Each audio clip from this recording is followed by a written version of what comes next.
Hey guys, welcome back to the channel.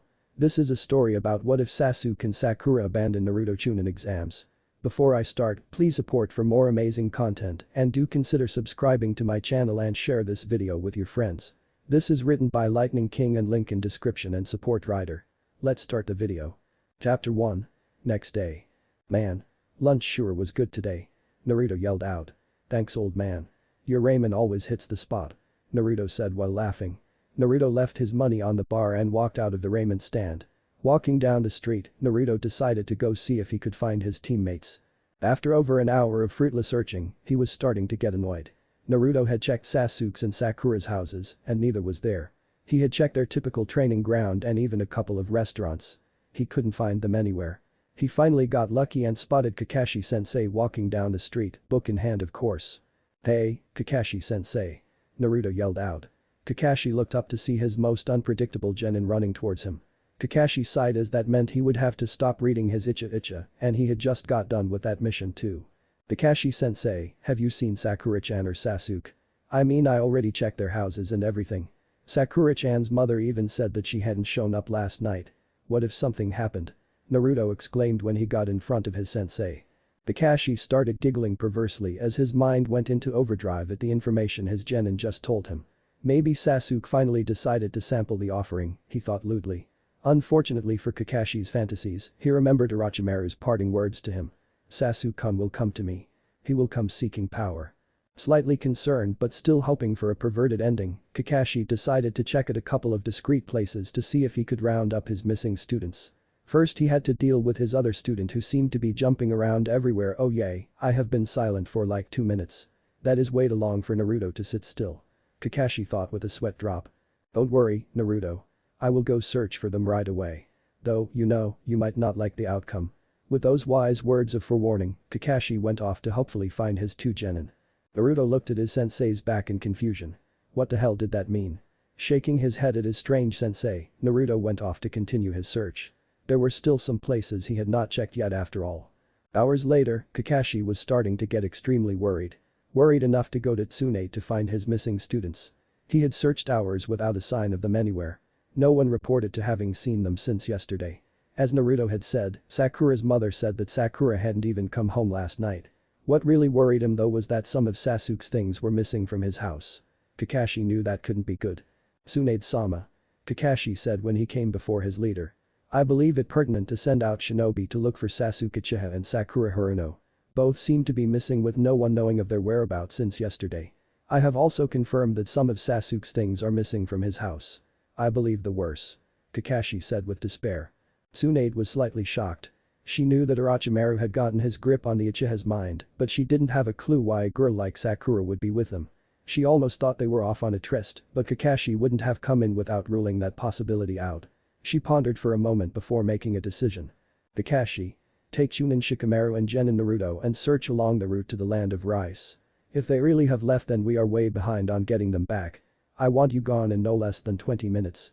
Tsunade ordered. Hi, Tsunade-sama. Kakashi saluted before body flickering away. Tsunade rubbed her hands against her eyes as this new disaster promised to be embarrassing for the village as a whole. To have the Uchiha leave the village and no one was the wiser would be a hard blow to Konoha. Many of the daimyos had specifically came to the last Chunin exam just to see the boy. If the information got out that the boy left without anyone knowing about it, then Konoha would be a laughingstock to other nations. She decided to end her headache like she did all the others. She dragged her sake bottle from out of the drawer and proceeded to get drunk. Kakashi quickly rounded up the people Tsunade assigned on the mission. Naruto was there for sentimental value and hoped to convince them to come back. Shikamaru was there for his capturing abilities as well as his brain. They left the village with 5 minutes to spare. Of course, Kakashi hadn't yet told Naruto why they were going on an A-rank mission. He couldn't stand to have that headache on his head right that moment. Naruto wouldn't be happy with the news. To say the least. After traveling miles through the woods with no clue at where they were going, Naruto's curiosity finally got the better of him. Kakashi-sensei. Naruto called out. Where are we going? And why did we have to bring Shikamaru along? Naruto asked with a very confused look on his face. Well, Kakashi began. He just knew this wouldn't end well. Tsunade-sama believes that Sasuke has left the village to search out Orochimaru.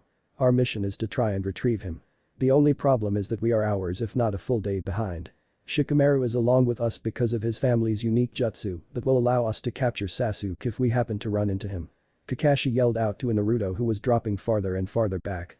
Naruto eventually came to a complete stop as he tried to process the information his sensei had just dropped on him. His mind went blank for a bit as he tried to wrap it around the idea of Sasuke willingly going to some freak. "Aha, Kakashi-sensei. You must be joking, right?" Naruto pleaded when he caught back up to the duo. Kakashi and Shikamaru had not stopped when Naruto did. Shikamaru was surprised himself. He didn't have any clue at why Sasuke would go to a missing nin, but for whatever reason, he knew that it was not good. "I am sorry, Naruto. All the evidence points toward Sasuke leaving." Also, Kakashi slowed down his pace as he delivered even worse news to his student. "It seems like Sakura went with him." As soon as those words left his sensei's lips, Naruto's world crashed. His beloved Sakura-chan had followed the team to some freak. No. She couldn't have. "Kakashi-sensei, please stop kidding around." Naruto begged with tears in his eyes. Sakura-chan and team both would never do something like that. "Right. Please tell me you are lying, Kakashi-sensei." Naruto yelled. Tears were flowing down his cheeks as he acknowledged within him that the girl he loved had betrayed the village. Had betrayed him. Just to follow the team. To follow Sasuke. Naruto let the tears flow freely as he finally recognized the fact that he would never go out with Sakura. Now all that was left was to catch up with them and find out the ultimate truth. Naruto suddenly sent a surplus of chakra to his legs as he sped up greatly. He was going to find the both of them, and Naruto really didn't know what he would do when he caught up with them. As he agonized over these thoughts, more and more red chakra was flowing around his legs. Naruto's speed went faster and faster. Shikamaru was stunned.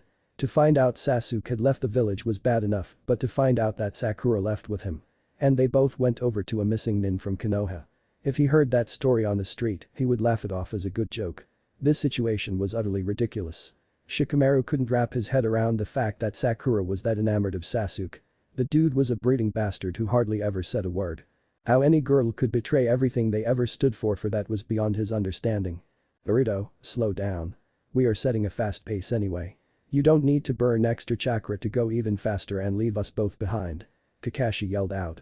By now, Naruto was already a good 100 yards ahead and he seemed to just be pulling farther away. Kakashi sighed in frustration as Naruto paid absolutely no attention to his words. He pumped extra chakra into his legs as well and just hoped that Shikamaru could keep up. The three sped off into the forest, hoping to find the duo before they passed the border. After an hour of extreme running, they got their answer. They were too late. When they finally reached the Valley of the End, the sight that greeted them was of Sakura and Sasuke, along with 4 others, standing on the statue of Madara Uchiha. The world which crashed earlier for Naruto was shattered. He had initially hoped that everything was a big misunderstanding, but now he could see the truth. Sasuke had left and Sakura had followed. His Sakura-chan who he had always adored. His Sakura-chan who he had always admired. His Sakura-chan who he had professed his love to. All of that was betrayed. All of his love and admiration and care was betrayed. For him. Sasuke Uchiha. "Sasuke!" Naruto roared out.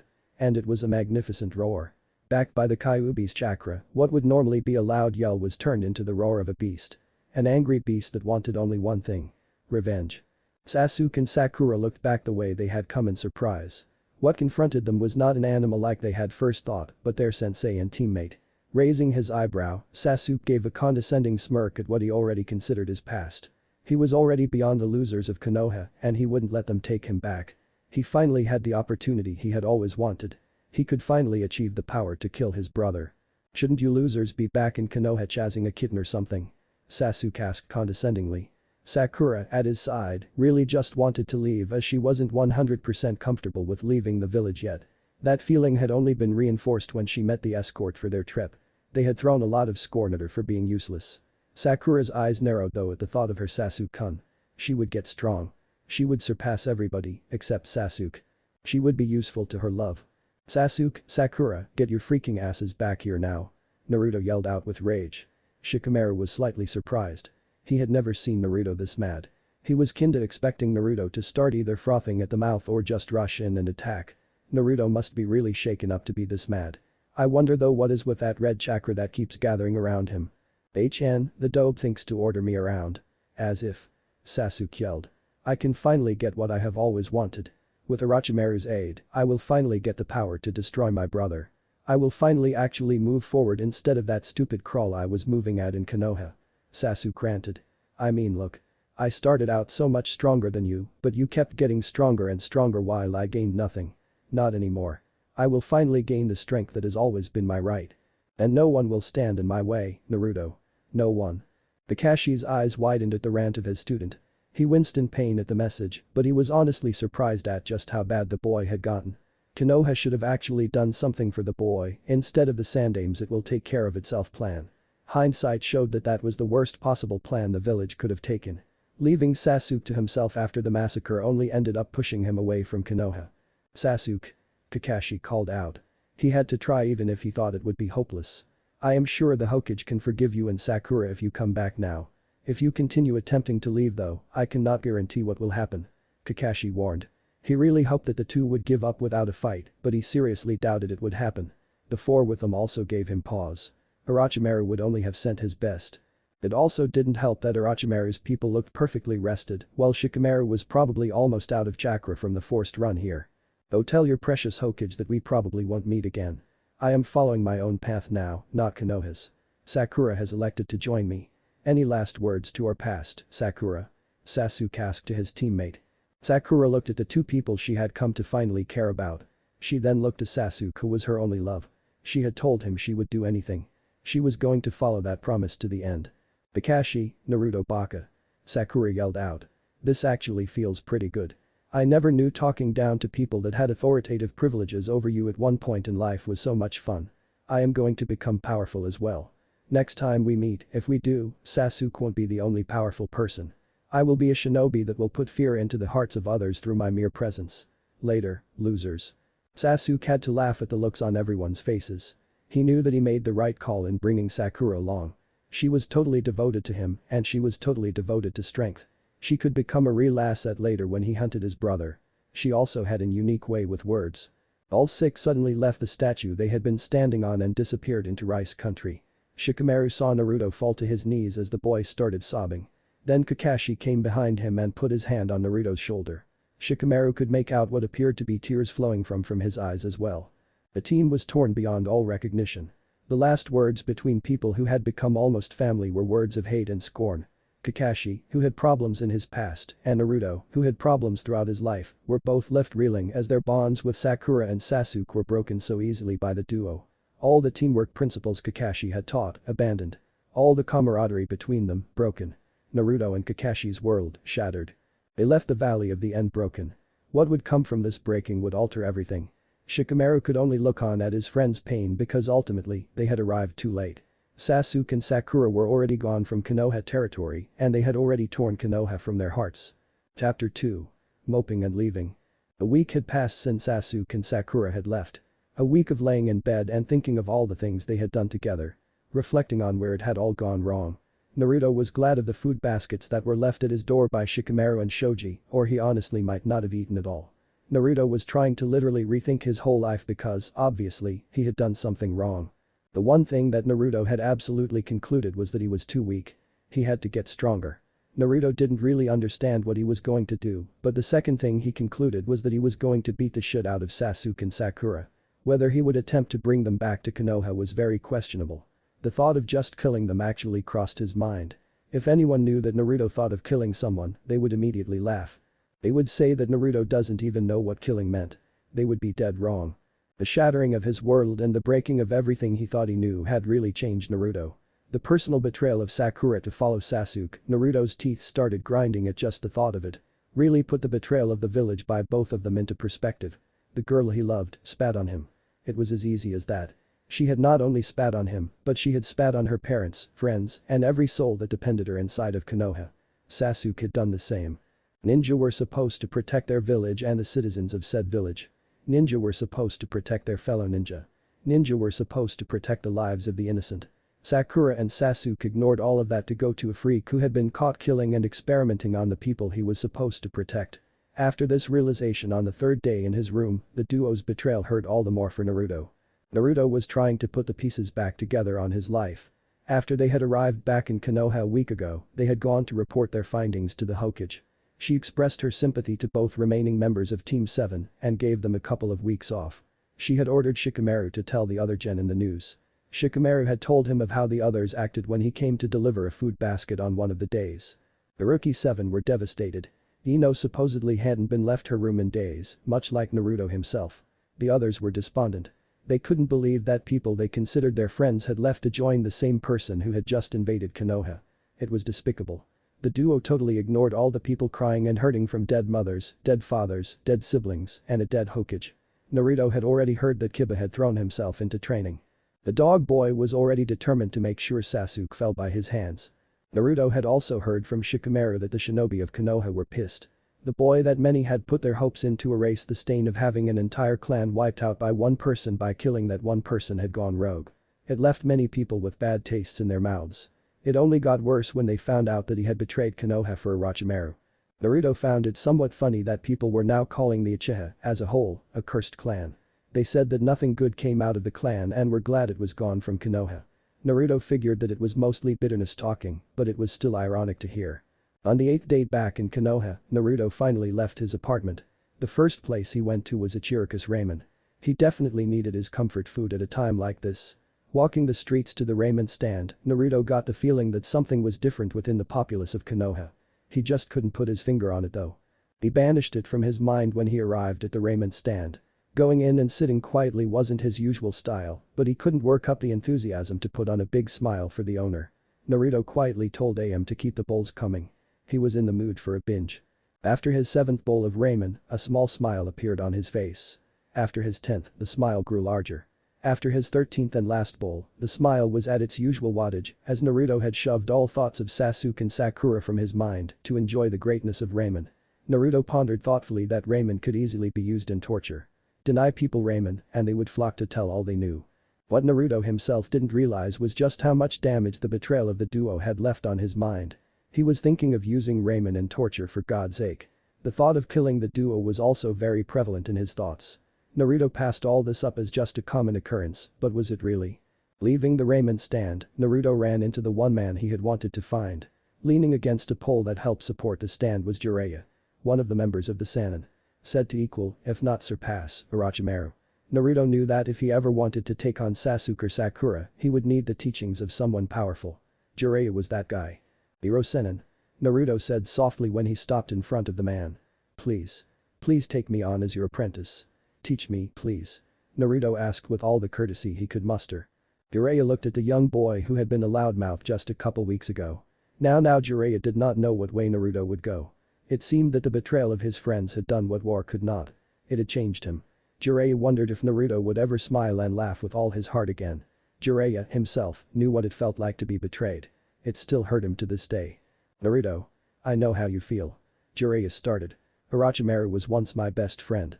My brother. We had worked together for years. When he betrayed Konoha, it was like my heart was shattered. Jiraiya stopped to collect his thoughts. He wanted Naruto to see just how close their situations were. I tried to bring him back, you know. How I tried. Sadly, nothing worked. Sighing, Jiraiya looked at the Hokage mountain. When he continued, his voice was even quieter. Orochimaru disappeared for a few years, and the next time I saw him, he tried to kill me. Me, his best friend, snort, or so I thought at least. It took me a few more years after that to realize that Orochimaru had no friends anymore. The only thing that interested him was power and jutsu. Jiraiya turned to look at the boy he would call his apprentice. Naruto. The pain you feel at their betrayal is probably worse than mine when Orochimaru betrayed me. Unlike me, both of your teammates betrayed Konoha, but more importantly, they betrayed you. It hurts, doesn't it, Naruto? The pain of shattered bonds. People who were once friend, once family. Gone by their own will. It hurts. Jiraiya put his hands on Naruto's shoulders.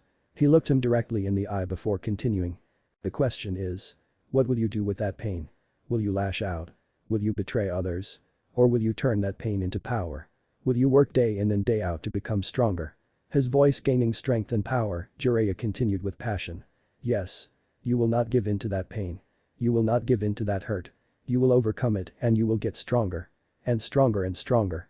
Nothing limits you, Naruto Uzumaki. Become the best. Take this pain as a lesson. Take these feelings and never let them come into your life again because you're so damn powerful. Who would betray you? Naruto looked at the man in front of him.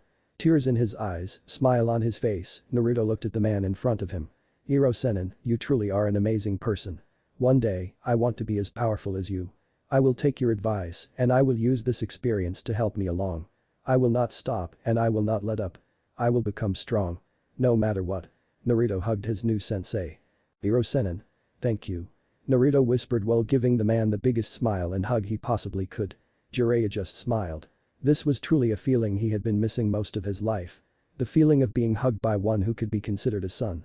Jiraiya knew he hadn't been hugged like that since Minato was 13 and had just seen his first taste of death. Jiraiya's words that day had quite possibly set Minato onto the path of greatness, just as he hoped his words this day would set Naruto onto the path of greatness. Pulling Naruto back out to arm's length, Jiraiya gave the kid a once-over. Nodding his head, he started laughing. Okay, kid. Time for some training. I want you to go pack what you will need for an extended absence from Konoha. You and I are going on a training trip. Jiraiya yelled proudly. We will be gone a couple of years. About 2½ to be exact. Over those years, I promise you that I will turn you into one of the strongest shinobi Konoha has ever seen. Just you wait, brat. Jiraiya said happily. Meet me at the gate in an hour ready to go. Smiling happily, Jiraiya walked off to make sure all the small details were taken care of with Tsunade. Naruto rushed back to his apartment with a smile on his face. Hiro-senin was a true inspiration. With Hiro-senin's aid, Naruto had gone from a moody boy with way too many thoughts on his mind to a happy kid, still with some overreaching issues, that was ready to get some serious training. Packing his bags in a hurry, Naruto focused mainly on underwear and socks. He knew that many of the supplies could be bought in different towns, but it would be better to wear his own underwear and socks at least for a while. Naruto had splurged slightly when he bought them after all. The end result had been that they were extra comfortable. Looking around at his apartment, it struck him as an incredibly lonely place to be at. He was actually glad to be leaving for a while. It was time for a change of scenery. The last thing he saw before closing the door was the photo of Team 7. Sakura's smiling face and Sasuke's brooding look both brought a frown to his face.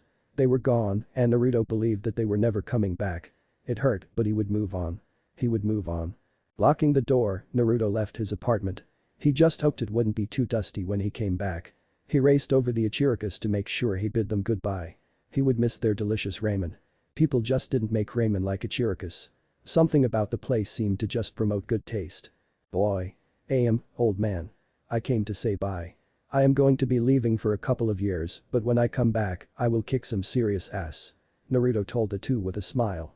That's nice and all, Naruto, but who will pay for AM's pretty clothes at home without you here? Tsuchimaki exclaimed.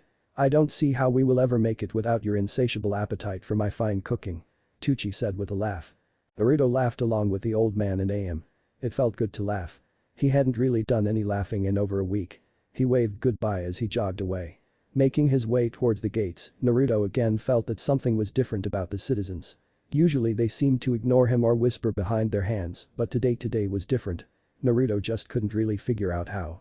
Naruto found himself the first one at the gate. Hiro-senin hadn't made it yet, but Naruto figured he wouldn't be much longer. He wasn't Kakashi. That reminded him. He hadn't seen Kakashi since the report to Bachin. He hoped his sensei didn't go into some kind of emo depression or anything. The duo's betrayal was painful, but Naruto was going to use it to get stronger. Simple as that. Once more affirming his resolution, Naruto looked up to see Jiraiya walking towards him with his scroll on his back. Looking at his teacher from a distance, Naruto noticed something he really hadn't before. Hiro-senin was freaking tall. The man was a giant. Naruto really hoped he started growing. He would look like an absolute shrimp when they traveled together. Ready to go, Hiro-senin. I want to start my training as soon as possible. I will become strong. I will protect the people of Konoha. Naruto said with passion. Jiraiya had to admit that he liked this new Naruto slightly better, though the old one wasn't bad either. Naruto now seemed to think a little more before blurting out anything and everything that entered his mind. He also seemed to be a bit, or maybe a lot, more serious. Jiraiya looked around at the citizens who had overheard Naruto and were smiling at the boy.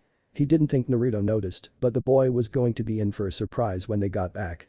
The citizens were finally starting to acknowledge him. Let's go, brat. I will even start your training as we walk. I bet you're going to be more powerful in no time. Jiraiya's voice drifted back to the citizens' ears as the two leave Konoha. It wasn't for another couple of minutes until their backs, one giant-sized and one shrimp-sized, disappeared from view. With Kakashi. Kakashi was in his house curled up in bed. He hadn't left since he got back. Cradling his knees in his hands, he was just rocking backwards and forwards. If anyone was around, they would hear the words "I am a bad sensei. I am a bad sensei." Repeated over and over and over. Kakashi was having some slight problems. It would take him the full 2 weeks Tsunade had given him off to break out of his funk. Once he finally broke out, he realized that being emo wouldn't really help the situation at all. Kakashi eventually decided, with the help of a nice cheap psychiatrist, that becoming even stronger would be the best thing that he could do for himself at the time. Kakashi went into training with a vengeance. He was going to get his students back if it killed him. Back with Naruto and Jiraiya. Naruto grinned happily as they were walking down the road. Sennin truly knew how to put him in a good mood. Naruto was determined. The time spent on this training trip would truly define him. He was going to create, adapt, and flat-out copy, with his own little flair, of course, any jutsu as he thought would truly help him. He was going to become so fast and good that he would leave Sasuke in the dust. Nothing would be able to stop him. He was Naruto Uzumaki, damn it. Future Hokage. And when he got his hands on Sasuke and Sakura, they better start praying because, in him, they would find no mercy. Chapter 3. Training begins. Miles outside of Konoha, two men were walking. Well, it would be better to say one man and one small child. Naruto Uzumaki had just started the first training exercise his sensei had given him. The exercise was one of the basic of basics with a slight twist. All Naruto had to do was keep 35 leaves stuck to his body while walking and then running. Easy, or so Naruto first thought. Naruto was having a little trouble with the exercise. One thing was that every time he pushed chakra to his legs to keep up with Sennin when they started running, it immediately made every single leaf fall off of him. The other problem Naruto was having was that he was having trouble keeping all the leaves on his when he was just walking normally. It was quite vexing. Sennin. Naruto called out. I actually understand how this will make me better because my chakra control could use a tad bit of training, but isn't there some way I can speed this up? Naruto logically asked. Jiraiya almost did a double take when he heard the boy not whining for new jutsus. Yes, it will be a little difficult getting used to how Naruto is acting now. Well, Naruto. I am sure there is a way. How about you think of one? Jiraiya magnanimously offered. He couldn't keep the grin off his face at the angry look Naruto threw him. Thanks a lot, Sennin. Always so helpful. Naruto griped. Naruto went back to attempting the exercise while they continued on to the town they planned to stay for the night. It took them another 5.5 hours to reach it because of their slow pace. Consequently, it was dusk when they reached the cozy little town. Surprisingly, Naruto had made good progress on the chakra exercise. He could at least hold all the leaves on him while walking. Many still fell off though when he started applying chakra to different parts of his body in large quantities. Heading into their room for the night, Jiraiya decided to run over the training schedule he planned for Naruto to learn over the years with him. Pulling out his notebook, previously used for his porn ideas, Jiraiya went over all his notes before sitting down. He gestured for Naruto to sit across from him on the opposite bed. Naruto, I think now is a good time for us to go over what you will be learning in your time with me. At Naruto's serious nod, Jiraiya continued. I am planning to shore up all your basic skills first thing. That means I am going to get your taijutsu up to stuff as well as make sure you can dispel genjutsu. I am going to pound into your head strategy and tactics. No more rushing straight into things. You will have a plan at all times and you will have a backup plan at all times. Jiraiya told the boy in front of him. I am also going to teach you how to customize your Rasengan to fit your needs. You might not have noticed, but people can dodge your Rasengan because of its small size. With your chakra reserves, I believe that size can be doubled, hell maybe even tripled or more. Last, I am going to try to teach you how to control the fox. When you get back to Konoha, you will easily make Chunin or higher. Jiraiya's got a huge grin on his face. So what do you think of my awesome plan? He asked excitedly. Naruto thought of all his sensei had just told him. It sounded tempting to take the route Sennin had laid out for him, but Naruto couldn't shake the feeling that it wouldn't be enough. He would need more power and knowledge than that to beat Sasuke.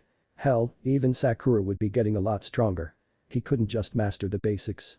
He had to master the basics and then master the hard stuff too. He couldn't be weak anymore. It's not enough, Sennin. Naruto stated with conviction.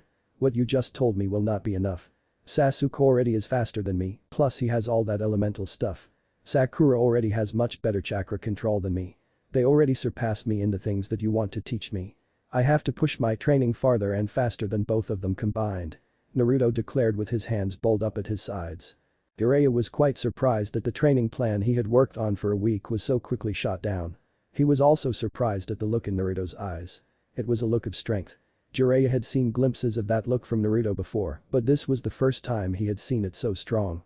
When Naruto had told Tsunade that he would learn Rasengan in a week, this look had been in his eyes. When Naruto had faced down Kabuto, this look had been in his eyes. Naruto wasn't backing down. Rubbing his chin thoughtfully, Jiraiya pondered on what to do. Naruto wasn't budging on a different training plan. I could let the boy use shadow clones for some of the basics. That might work or destroy his brain. One or the other. And that would definitely solve the whole speed problem, but the question is, should I do it? Finally reaching a decision, Jiraiya decided to do it. I mean, what's the worst that could happen? Jiraiya went on to tell Naruto of the Kage Bunshin's prime purpose. Naruto, the shadow clone jutsu is not really meant for combat, though you have done a good job using it as such. The main purpose for shadow clones is for information gathering. Jiraiya explained. Naruto listened to his sensei, fascinated. He never knew that he was using his main jutsu wrongly. Kinda hurt his feelings that no one had told him how to properly use it though. Tuning back into his sensei after his slight inner musings, Naruto was further fascinated at just how amazing the shadow clone jutsu was. You see Naruto? Jiraiya said. Shadow clones were used for information gathering solely because whatever a shadow clone learns, the original learns as well. Using this feature, along with your rather large chakra reserves, I believe it is possible to train via shadow clones. This path should cut out any whining you wanted to do because you're not training fast enough. Jiraiya said with air quotations. Naruto smiled slightly at his sensei's antics. I do have to warn you though. This method of training is very dangerous. Worst case scenario. Your brain melts from too much information. Jiraiya warned. That's why the number of clones you use will be limited until I deem you ready for more. You are never to use this method while I am not with you. You understand, Naruto? Jiraiya asked in all seriousness. Who knew what would happen if the kid decided to send 1,000 clones to a library with each one getting a different book? Jiraiya shuddered slightly at the horror of that image. I understand, Iro-sennin. Naruto whispered softly. Naruto did understand. Iro-sennin was trying to help him get stronger. If the method of doing so happened to be dangerous, then that was the price to pay for power. Naruto was determined to gain power no matter the cost. Iro-sennin, I also think some of those elemental jutsus would be really good for me to learn. Those, along with a great increase in speed, should greatly help me. Naruto said. Then a complicated look came over his face. I am not sure, Naruto started. What exactly I am going to do to Sasuke and Sakura. Stopping and taking a deep breath, Naruto continued, but I know it will not be good. They betrayed everyone. And that I will never forgive. Naruto got off the bed and started pacing. I will become stronger. This I promise. Using that strength, I will protect Konoha. If someone betrays it, I will destroy them. This is my new Nindo. An Nindo of protection. An Nindo to stop betrayal, and if I have to do that by making an example of previous betrayers, then I will do so. I will do so. When I become Hokage, I will create a Konoha so powerful that no one will ever betray her. Naruto told his sensei with no wavering in his voice and no wavering in his heart. He was committed. Jiraiya looked at the boy in front of him. The same boy who had been a loudmouth prankster only months ago. The same boy who had previously proclaimed his desire to be Hokage for acknowledgement. This boy was now seeing the true ninja world. A world of grey with hardly any black and white. It was kinda sad, Jiraiya had to admit, but it also meant that there would be no breakdown later in life when Naruto realized the true state of affairs in the world. Jiraiya got up and walked to Naruto who had stopped pacing.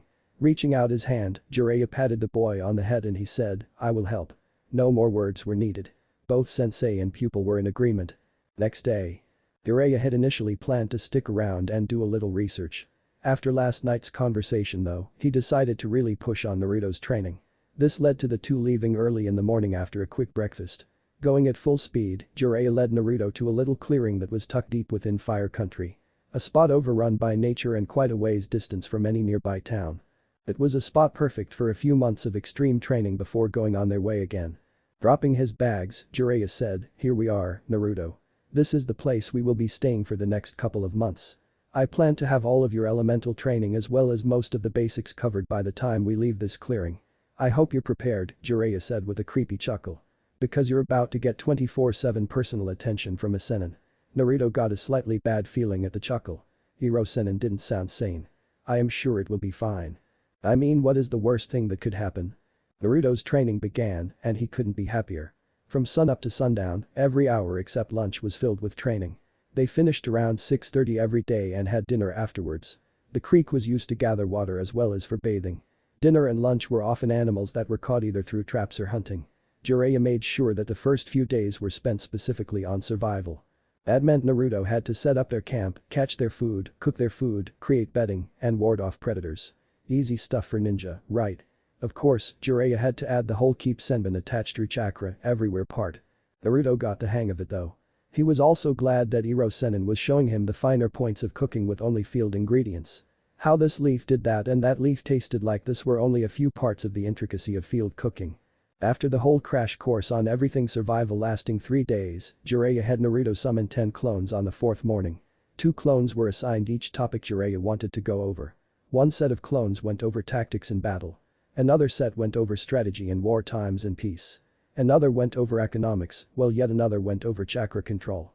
The last set of clones was assigned to learning basic knowledge on anything Jiraiya thought of at the time. Of course Jiraiya had his own clones teach Naruto's clones, while Jiraiya personally pounded physical training into Naruto. Sit-ups, push-ups, squats, running, pull-ups, taijutsu, muscles, and speed were all done by the originals. All day long the sounds of physical exertion could be heard from the clearing. The only time they stopped was during infrequent water breaks. Jiraiya was determined to get Naruto to a basis of low Chunin within a month. Knowledge, power, speed, and ability were all wanted within a month. Jiraiya and Naruto were both intent on this goal. Jiraiya was very insistent on a better taijutsu for Naruto. He explained his reasoning on the 6th night. Naruto, your shadow clones are very versatile. If you learn how to henge them at the right times, you would automatically be very dangerous. If you set up a trap with henge clones before the enemy even arrived, I don't see how you couldn't take down most people. That is why I am teaching you how to better incorporate your shadow clones into your taijutsu. Jiraiya got an excited grin on his face before continuing. I mean, think of it. You could henge into weapons or pieces of the landscape that could fool even the most observant ninja. Of course you would have to be on the lookout for sensor-type ninja, but those are decently rare. Hell, with your reserves and intuition, I wouldn't put animals outside your reach. Learning how to henge into multitude of animals would surely take enemy ninja by surprise. Jiraiya told an excited-looking Naruto while chewing on a bird breast. I never thought of any of that, Hiro Sennin. Most of that sounds really cool thought. Naruto told the man with an animated grin. Jiraiya was glad to see Naruto so excited. The times the boy truly got happy nowadays weren't very often. I am your sensei after all. I do have to think of what to train you. Jiraiya replied with a smile.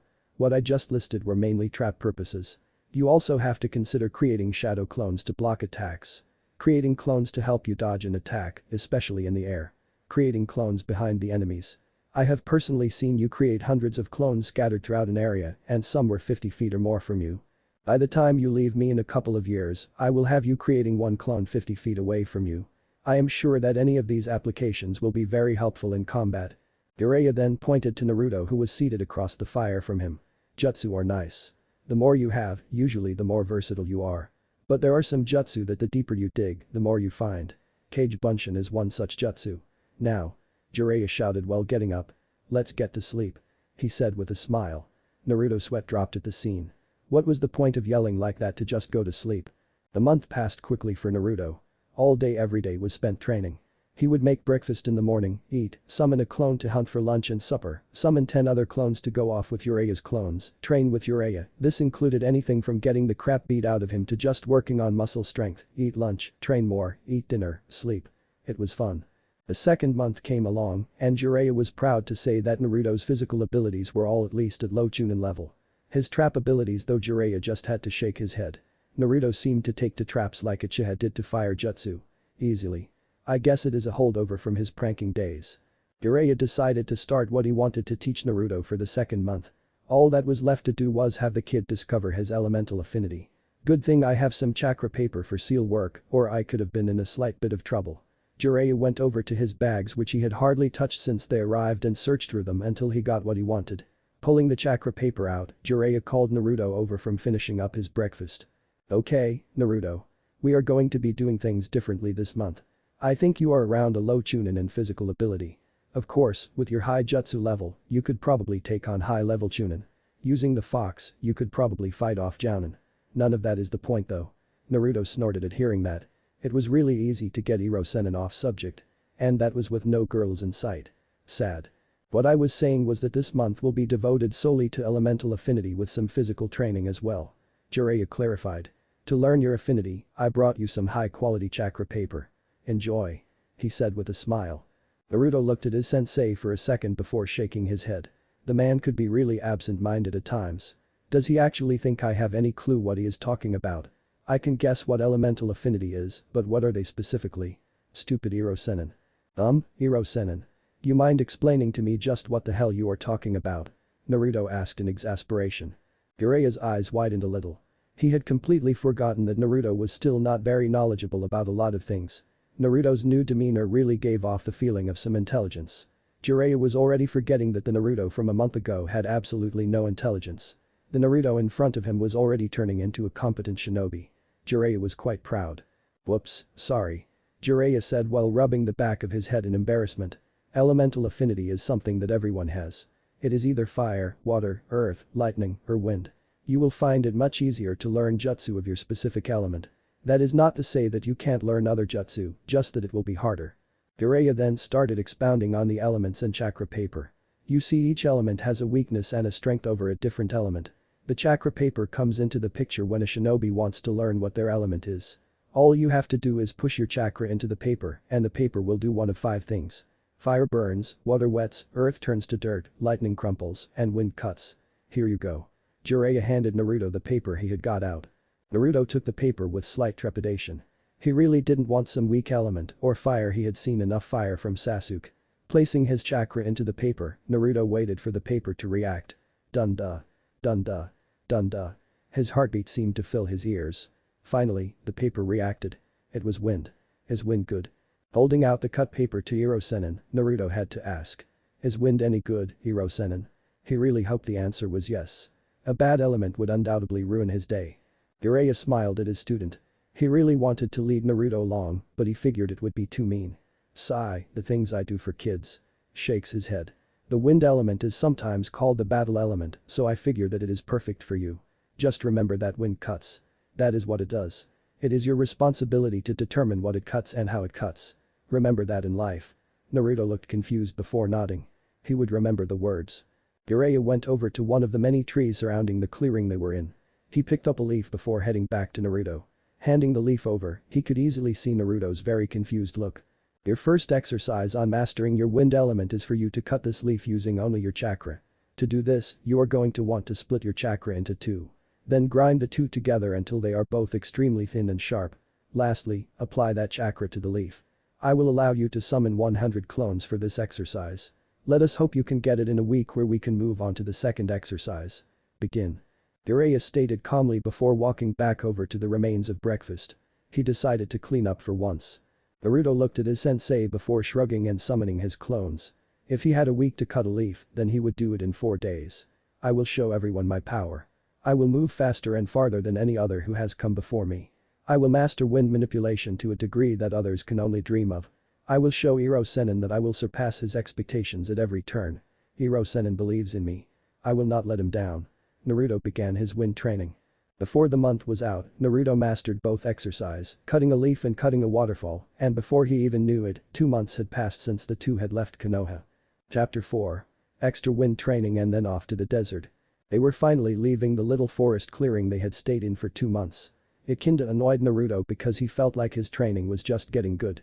He would trust in Hirosenin though and hope that the next place they stopped would be even better. Okay, brat. Everything is packed up and all traces of our presence have been erased. Let's go. Jiraiya comically yelled while swinging his arm forward. So saying, he took off at a full run. Naruto was caught completely by surprise, considering his sensei never liked to run. Naruto quickly took off in pursuit. Catching up, Naruto adjusted his pace to match Hirosenin's speed. The 2 traveled comfortably together as the miles passed under them. They soon ran out of trees and had to race across the ground. 3 hours after noon was when they finally reached their destination. The town they arrived at was beautiful, to say the least. Naruto had honestly never seen anything like it. Wow. Naruto breathed in excitement. Hirosenin. This place is amazing. It is so beautiful. Naruto whispered while looking around in awe. The town truly was a pretty sight. Built on a cliff overlooking a lake, the city had many canals that formed into waterfalls as they fell into the lake.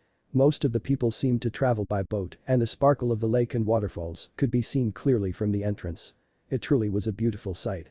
The 2 walked into the town of Akuava, hailed by many as the most beautiful town in Fire Country. They walked many myriad streets along with a few forays over the water until they reached a respectable looking inn. Walking in, Naruto could immediately see why Hirosenin thought of this place. Most of the servers were absolutely beautiful. Trust Hirosenin to find the place with the most beautiful girls, Naruto thought while shaking his head ruefully. Once they reached their room, Naruto had to ask why they were here, besides the pretty girls of course. Hirosenin, what are we doing here? Naruto asked curiously. I mean, I don't exactly see this as the place to do a lot of training. Jiraiya smirked. He just knew that his next training plan would totally blow the kid's mind. Jiraiya had devised this plan once he learned how quickly Naruto mastered his wind affinity. There happened to be a total of 14 waterfalls falling down into the lake below. Jiraiya's plan was to have Naruto, without any clones, cut all 14 at the same time. The sheer quantity of chakra necessary for such a feat would kill almost any person who tried. For people like Naruto and Jiraiya, however, it was possible. The only thing Jiraiya could foresee making this exercise not work would be the huge distance between all the waterfalls and the fact that Naruto could only be in close proximity to one. This whole exercise was designed to force Naruto to create wind chakra so sharp and powerful that it would basically be an A-rank jutsu in its own right. If Naruto used any shape transformation on such powerful wind chakra, Jiraiya shook his head chuckling, then that jutsu's power would most likely be a high A-rank or low S-rank. "We're here because I want to be," Jiraiya told his apprentice with a smile. At seeing Naruto's slight pouting face, he had to laugh. "Ha ha ha. Kid, you have to have some faith in me. What, did you think I came here only because of the girls?" Jiraiya asked rhetorically. At seeing Naruto's nod, Jiraiya developed a slight sweat drop. "Well, you're wrong, brat. The exercise I am going to have you do is basically waterfall cutting just on a gigantic scale." Jiraiya started smiling evilly while rubbing his hands. "You, my fine apprentice, are going to be on the lake below. Your job. Cut every waterfall. At the same time. Without clones." Jiraiya started cackling when he saw the look of horror on Naruto's face. Naruto was now sure. Hiro-sennin was batshit crazy. There was no way that he could do that. Naruto had seen how large and separated those waterfalls were. It would be impossible for him to cut them all at once. The chakra requirements alone might not even be possible for him. Naruto starting thinking of any way he could convince Hiro-sennin to see reason. Then he stopped. He closed his eyes before mentally berating himself. "What the hell am I thinking? This is the perfect opportunity. This can easily be my first step in showing Hiro-sennin just how powerful I will become in wind. This will be my first step to truly becoming stronger. I will master this exercise in no time." Naruto opened his eyes to give his sensei his answer. Jiraiya was moderately surprised, though he really shouldn't have been, at the resolve he saw in Naruto's eyes. Naruto was ready to start trying to cut all those waterfalls. "I guess I should give it to the kid. I mean, hell, I wasn't really expecting him to be on board with this. I mean, he would have good reason to not do it. I was drunk when I thought of this training." Jiraiya thought with an inner embarrassed chuckle. "I am ready, Hiro-sennin. Time to take my wind affinity to the next level," Naruto shouted out. "There is still some daylight left, so let's get our butts down there and start training." Naruto then ran out of the hotel heading towards the edge of the city. Jiraiya sighed. He had forgotten just how time-consuming it was to have an apprentice. Jiraiya slowly followed after his student with his head hanging. He had so been looking forward to making nice with all the ladies too. Naruto arrived at the edge of the city with Hiro-sennin nowhere in sight. Looking down at his task, Naruto gulped. "That's one damn big waterfall, and I have to cut all 14 at the same time." Naruto whistled, "No time like the present, I guess."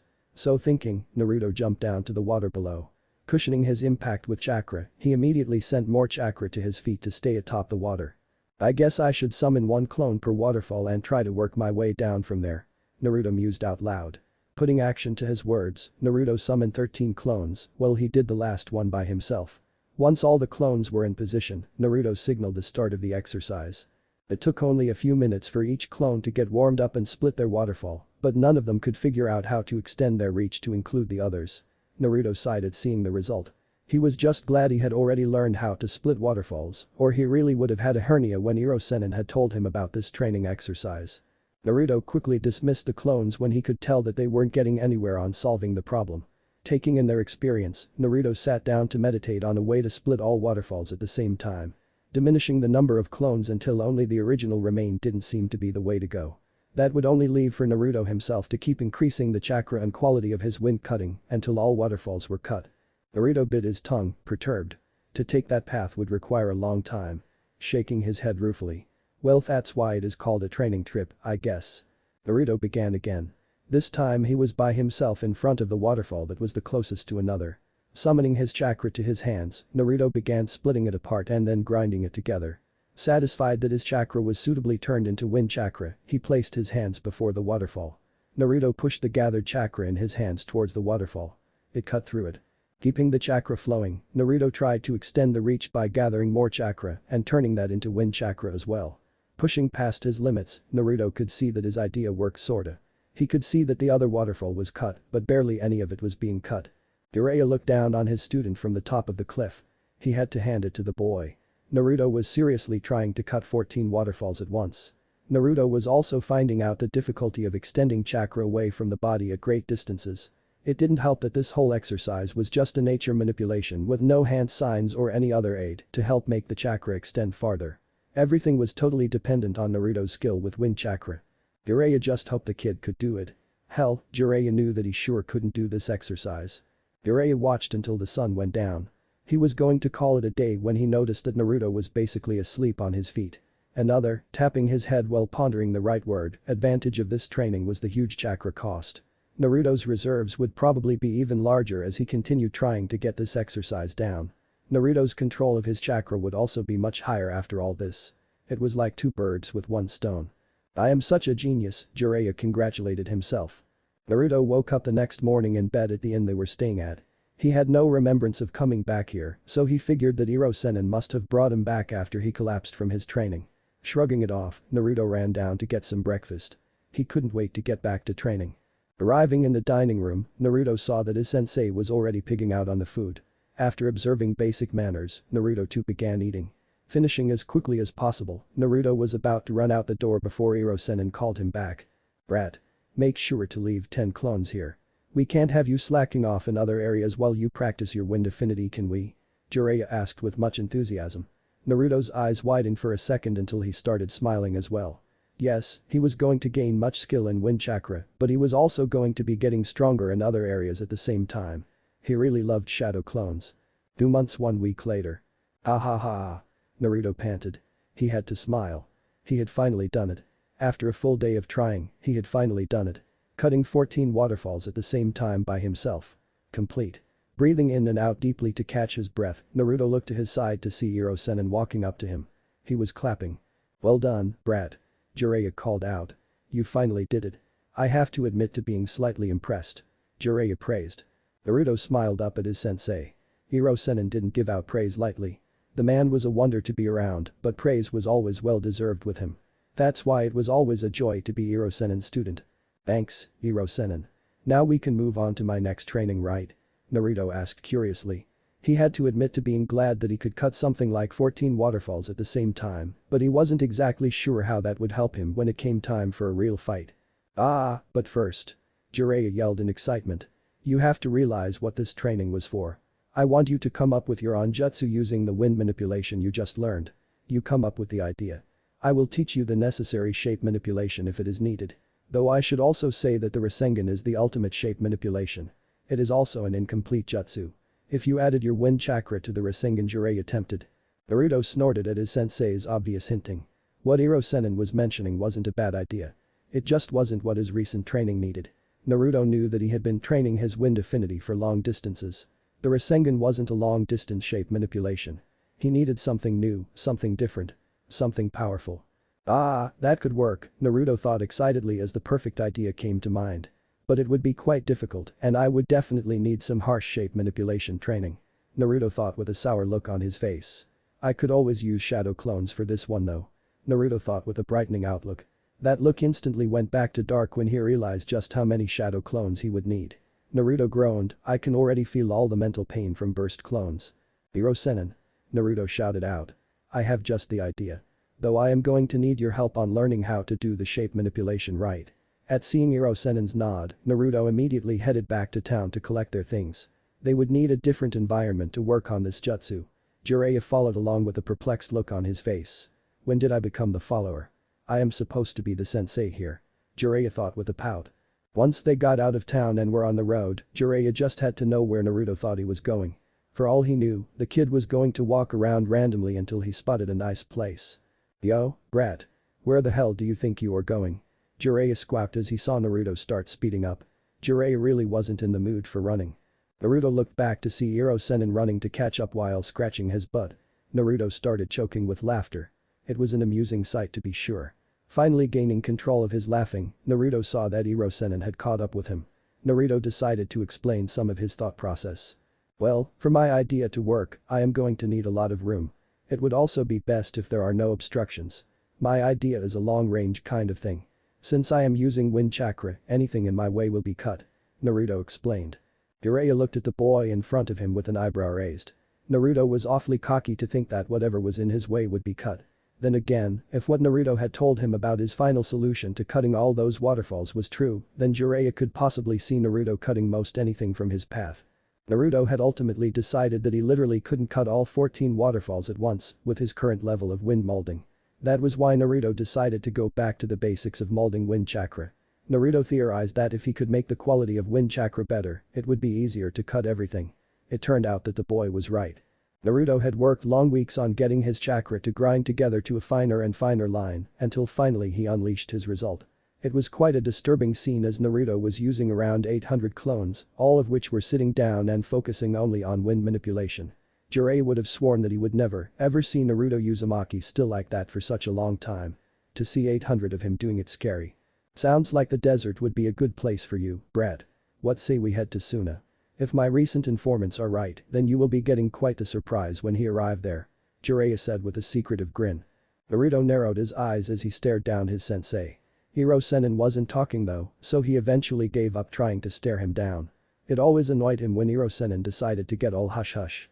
Sighing, Naruto continued walking. The desert of Suna sounded just as good as any other place. At least there, he would be able to visit Gaara. Master and pupil sauntered off to the desert.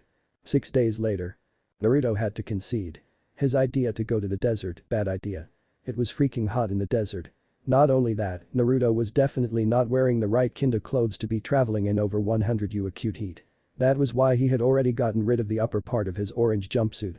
The annoying thing was that Hirosenin had thought Naruto was keeping up with it, while Naruto thought Hirosenin was keeping up with it. The end result was that there was no more top to the orange jumpsuit. Naruto was stuck in his orange pants and a black shirt. Let's not forget, Naruto grumbled to himself, Hirosenin just had to completely bypass Suna and take us deep into the desert. We're in the middle of freaking nowhere, Hirosenin. Naruto suddenly shouted. Though we would at least go to Sunagakure and visit Gaara. Jiraiya looked back at his suffering pupil. He smiled. The brat wanted to go to the desert, well he damn well was going to give him the desert. Before Jiraiya even thought about taking him back to civilization, Naruto was going to have a whole new level of physical fitness. Tut, Naruto. You did want to come to the desert to work on your jutsu, remember? Jiraiya asked sweetly. Naruto was going to kill him. He could already see Bachan's reaction. Where is that pervert? She would say. I would reply, I killed him. She would look shocked and then ask, why? He annoyed me would be my perfectly logical. She would go into deep thought for a second and then look up and say, perfectly understandable. Yes, Naruto could see it all now. He started laughing maniacally. Jiraiya became slightly scared from the evil laughing Naruto was doing. The boy really needed to tone down the whole bad guy vibe he had going. Oh well, I can always beat it out of him out here. Jiraiya developed his own evil laugh. Okay, Naruto. We are here. Jiraiya exclaimed while thrusting his arms outward. Naruto looked and looked, but all he saw was sand. He did not like where this was going. For the next couple of months, we are going to be camping right here. While your clones are doing whatever shape manipulation you want to learn, you and I will be doing a totally insane workout schedule. Jiraiya said with a smile. Naruto really did not like where this was going. Of course, in this heat, it would be totally understandable that any exercise you do will tire you out more than you are used to. I promise you right here and now. Anytime you drop from exhaustion, I will immediately double whatever we are doing at the time. Jiraiya warned. Hey, he was a nice guy. He at least gave the boy warning. Naruto looked at his sensei. He looked at him some more. A little more. Then he looked out at their new training area. Then back to his sensei, who was still smiling. He leaked a few tears before bowing his head in imagined pain. Naruto just knew that this wasn't going to turn out good. Chapter 5. Training or glorified torture. 2 months in. 2 months. 2 glorious months of physical training in a freaking desert. Naruto, while admitting to the effectiveness of the training, was still ready to get the hell out of there. So what if he could use his chakra to help keep him cooler? So what if he could use chakra to walk on sand instead of sinking? So what? It was freaking hot. Jiraiya watched his student with an indulgent smile. The brat was in a mood again. One thing that annoyed Jiraiya about Naruto's new attitude was that every now and then Naruto would just start getting all uppity. Naruto used to never get uppity. Now someone could almost set their watch by it. The only good thing was that it was quite easy to break him out of his mood. All one genius sensei had to do was offer a little extra training. Didn't matter if Naruto was acting out because of the training, Naruto would always snap out of his moods at the opportunity of training. Controversial? Yes. Did Jiraiya care? No. Jiraiya himself was getting tired of the desert, but he figured it would a couple more months until they left. Naruto still wasn't up to his standards with his taijutsu and physical conditioning. Though, from what Naruto had been telling him, his jutsu was almost complete. After Jiraiya had given him the basics in chakra manipulation, Naruto had started developing his new jutsu in private. Of course, Jiraiya could have easily snuck over and saw it, but he figured that allowing Naruto this freedom would do the boy good. It would also give him a surprise whenever Naruto completed it. Jiraiya likes surprises. Especially big-breasted ones. Naruto huffed as he finally finished the last semi-impossible task Sennin had assigned him that day. This time all he had to do was dig a hole using only his hands and sand without chakra. Suffice it to say that Naruto almost rebelled before common sense took over. Sennin had to have some purpose in making him do all this in 100 acute heat. Naruto wasn't yet ready to believe that Sennin was just making up stupid exercises as he went along. Yet. Naruto had to concede that there were some good things that came along with all this bad training. One good thing was the rock-hard six-pack Naruto was now sporting. Another good thing was that Naruto's muscles clearly now had a lot of definition to them. Nothing too bulky, but an amazing mixture of finesse with strength. Sennin had worked hard to make sure Naruto's muscles became just right. Naruto also had to concede that the training had given him a huge addition to his stamina. Being able to run all day in sweltering heats had to be a good thing. It was a good thing it didn't take Naruto long to get that down, because Sennin had kept his promise of doubling whatever he was doing if he failed. Instead of 1500 push-ups, Naruto had ended up doing 6000. He had failed trying the 3000 as well. Along with all the physical strengthening, Naruto's chakra control had also risen. Sennin had made sure to teach Naruto several inner chakra flows that aided in keeping cool in hot weather. Naruto had made those exercises prime points of interest. Of course, Sennin had waited a whole month before even mentioning the possibility of keeping cool with chakra. Naruto had blessed the man out that night. Overall, Naruto definitely saw a rate of improvement and it made him giddy. He could tell that he was getting stronger. He could feel it. His new jutsu was almost ready as well. Naruto figured a couple more days and he would have that jutsu ready for its first real test. Oh, was Sennin going to be surprised when he found himself as a nice, happy test subject? Heading back to camp for the day, Naruto couldn't help but remember the very first impossible exercise Sennin had given him to increase his strength. Flashback. You want me to what? Naruto shouted in disbelief. The old pervert had finally got insane. Did the man not realize that it was hot outside? And they were always outside, so how could he not realize it? Naruto just had to walk up to his sensei. Reaching up, Naruto peered in both eyes, checked his pulse, and tried to see if he was running a fever. Maybe some kind of disease would explain Sennin's sudden madness. Naruto could only hope. Jiraiya had been getting more and more ticked at every action his student had taken. To see if he was sick. Did the brat not want to get stronger, and isn't my training the best in the world? Were two questions going through Jiraiya's mind. Finally getting enough of the charade, Jiraiya nailed Naruto on the head. Falling down, Naruto crashed into the sand. What the hell was that for, Sennin? Naruto indignantly yelled. First the pervert goes insane, and now he is hitting me. What next? Naruto thought in exasperation. The thing that caused the whole episode was quite simple in explanation. The hard part came in actually carrying it out. Their first real day out in the desert was the same day that Jiraiya started Naruto's physical training, while their clones were off doing clone stuff. Jiraiya had unsealed a strange-looking weight from his supplies. Taking the weight, Jiraiya had tied a rope to it and put it on the sand. Naruto's job, pull the rope. Naruto had, wisely, decided to see how heavy the weight was. Trying to pick it up, Naruto found a slight problem. He couldn't budge the thing. Try all he might, Naruto couldn't move it at all using his arm strength.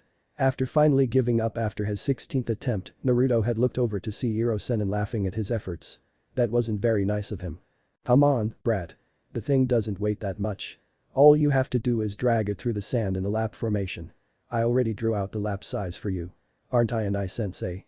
Jiraiya asked quite sarcastically. Naruto looked to see how big a lap he would have to run, and then he did a double take. His eyes widened for good measure. What he was seeing wasn't a lap, it was a freaking marathon disguised as a lap. Sennin. I can barely move that thing. What do you mean that it doesn't weigh much? And how many of these laps do you want me to do, anyway? Naruto yelled in annoyance. Jiraiya smiled. Oh, only 100 laps for now. Then with a nonchalant air, he said, and that weight is only 2,000 pounds. I have much heavier weights waiting for you once you get this exercise down. Naruto fainted.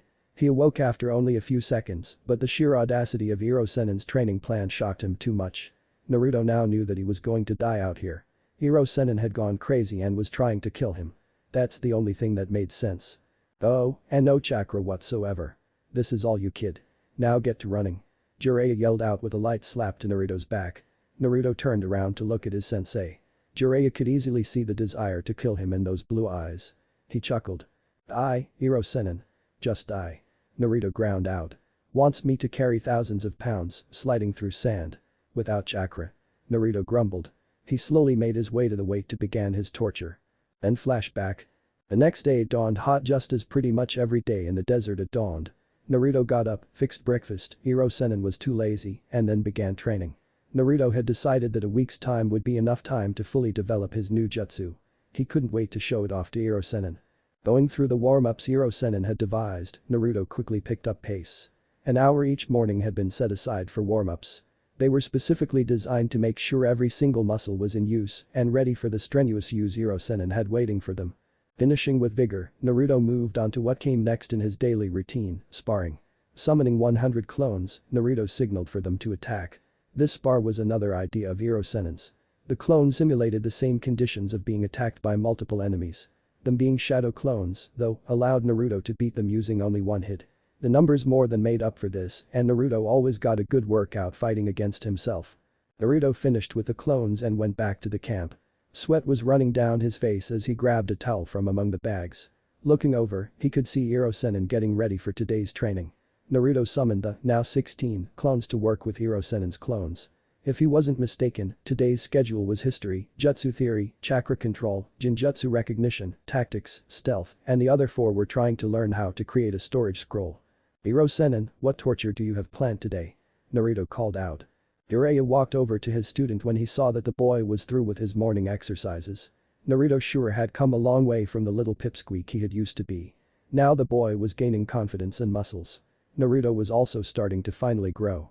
Jiraiya had to give himself props though, because Naruto's mind was finally beginning to develop. The kid couldn't have used his mind if it killed him 6 months ago. Now the boy was already thinking steps ahead of his opponent. Stuff like that could make a teacher so proud. Jiraiya wiped off a fake tear. "I was thinking of all-out Taijutsu sparring today. I still see some areas in your Taijutsu that need work. If you leave holes in your Taijutsu like you have, then any competent Chunin will eat you alive. You're just lucky you have never gone up against a competent Chunin," Jiraiya said. "But I beat Niji Hyuga," Naruto indignantly commented. "Everyone always says that Hyugas are amazing at Taijutsu. If all that is true, then I shouldn't have holes in my Taijutsu, especially after all the training you and I have been doing," Naruto claimed. Jiraiya nodded right along with his student's reasoning before saying, "True, true. All you say is definitely true. But you have to consider that you won mainly through luck and the Kyuubi. He kinda dominated you when it came to the actual Taijutsu part of your fight. Though I will admit that you have gotten much better in Taijutsu. You just need a little tweaking to become even better." Jiraiya then walked off while waving for Naruto to follow. Naruto followed Hirosenin until they reached the area they usually used for sparring. It was only a short distance from camp because whenever Naruto finished training, he automatically had to crawl his way back to camp. It wouldn't do for him to crawl a long way, after all. Hirosenin was kind enough to not beat him until he couldn't crawl at all though.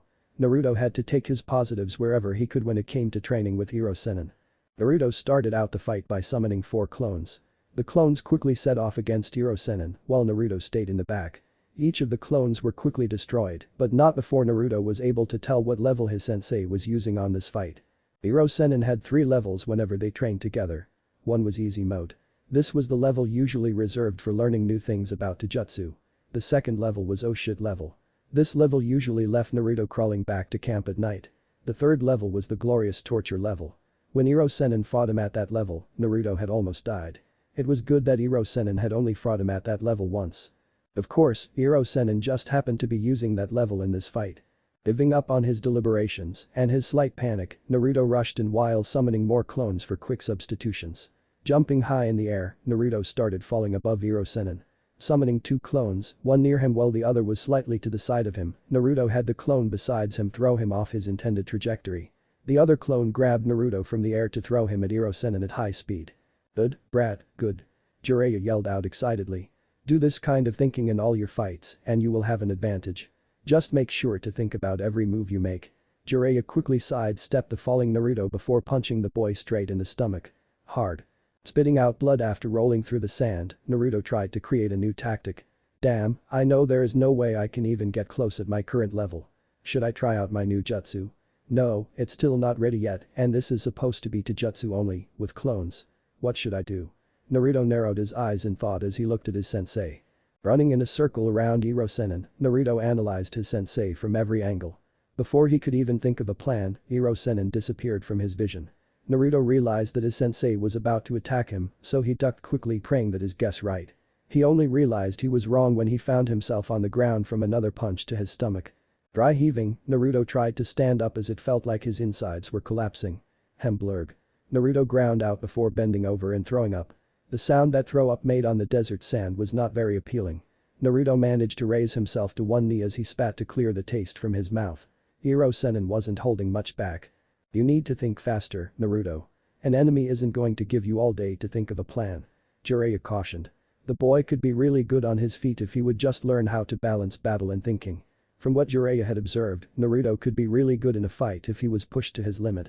Once he tried to use his brain though, Naruto overanalyzed everything and ended up making a blunder. Moving as fast as he could, Naruto made a beeline straight at his sensei. I just need to get close enough, Naruto thought frantically. My shadow clone's limit is 7 feet from me. I know that distance is growing, but 7 feet is the farthest I can do right now. Naruto was betting everything on summoning a shadow clone behind Iro-sennin, while the original fought him head-on. Jiraiya looked on as his student rushed him in what seemed to be a suicide charge. Jiraiya knew that the boy had a plan, but he wasn't sure just what Naruto had planned. Oh well, I will just beat him before he can enact his plan. Jiraiya thought with a smirk. Jiraiya rushed his student. Naruto's eyes widened as he saw his sensei heading towards him. Gulping, Naruto quickly made the seal and calling out his shadow clone. Naruto knew that he had already given his plan away, but he was still going to try it. The two met in a fierce taijutsu battle. Jiraiya quickly gained the upper hand, but Naruto was managing to hold on fairly well. Jiraiya was only mildly surprised, though, when his shadow clone attacked from behind him. Yes, Naruto definitely has a hole in his taijutsu, Jiraiya thought sourly. Dispelling the clone with a kick backwards, Jiraiya caught the punch heading towards his face. Naruto, not one to give up, went for a leg sweep after he saw his plan collapse and his fist caught. Iro-sennin jumped over the sweep and then used the caught fist to flip Naruto over. Naruto landed on his back as an explosion of air left his lungs. Panting, he tried to get back up, but Iro-sennin hadn't let go of him. Naruto knew that was a bad sign. Jiraiya smiled down at his apprentice. The boy was coming along well. Naruto's taijutsu was around a high Chunin level. What Naruto really excelled in though was his physical strength. Of course, it could not compare to Tsunade's chakra-enhanced strength, but what could? Jiraiya had known from the very beginning that one of Naruto's future advantages would be his physical strength. Ever since the boy was able to run laps with a 2,000-pound weight tied to him on only the third day, Jiraiya had known of Naruto's abnormal strength.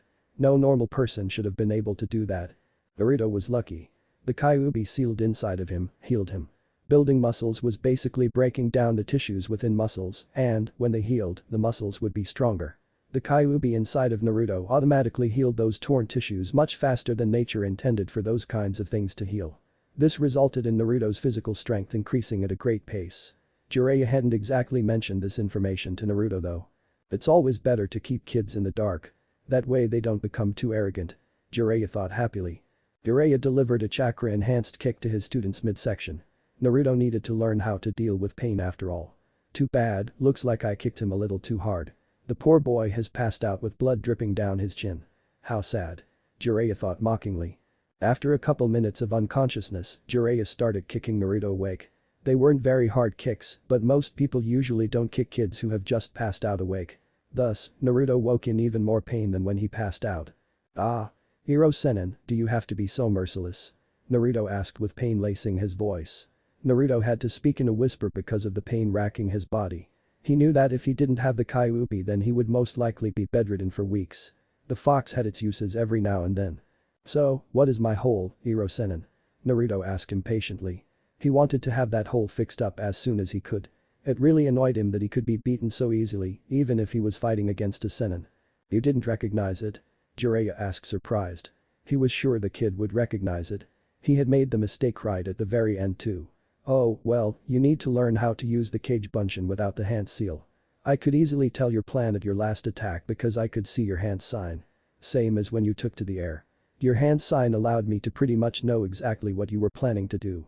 Learn how to do the cage bunshin without hand seals, and your taijutsu will be that much harder to beat. Jiraiya lectured. Turning back to camp, Jiraiya threw over his shoulder, "You're summoning a clone away from you. That was pretty good for a brat like you. That was probably the best thing you did the entire match." Jiraiya could almost feel Naruto's happiness at getting a little praise. He just had to burst Naruto's bubble. "Though you forgot about your clones you summoned at the beginning of the match for substitution." Naruto's face fell as he realized he could have avoided a lot of damage by remembering them. "Make sure you get some rest. We still have a whole day of sparring at this level. You have 10 minutes. Jiraiya shouted out as he sat down at the camp. Naruto just panted in frustration. Hiro-sennin could be such a freaking pain. 1 week later. "Okay, Hiro-sennin. Time to show you my newest jutsu made by yours truly," Naruto said excitedly. He couldn't wait for his sensei to and awe at his awesomeness. Naruto and Jiraiya walked deeply into the desert for Naruto's demonstration. Naruto didn't want to mess up their training ground because he really had no clue how much longer they would be staying in the desert. "This spot looks perfect, Hiro-sennin. You ready to see a never-before-seen jutsu?" Naruto was really excited. He hadn't been this excited since he first learned the Shadow Clone Jutsu. "I mean, this is a jutsu that I created." "Yeah, brat," Jiraiya lazily said. He didn't show it, but Jiraiya was very interested in seeing what his student had come up with. With that high-quality wind chakra and the sheer reach and power of it, Naruto should at least have an A-rank jutsu. The only thing that would prevent it from being A-rank would be if Naruto tried to do something stupid that had no fighting purpose. Thinking about it, Jiraiya could see Naruto doing just that. "Please, oh god, let the boy have not screwed up." Jiraiya prayed fervently. "Here. We. Go." Naruto shouted before raising his hands. Jiraiya was surprised and very pleased at Naruto's creation. The jutsu was very efficient. One of the best things about it in his opinion was that it did not require hand seals. That would obviously be a plus in any engagement. The cutting ability of the jutsu was also very amazing.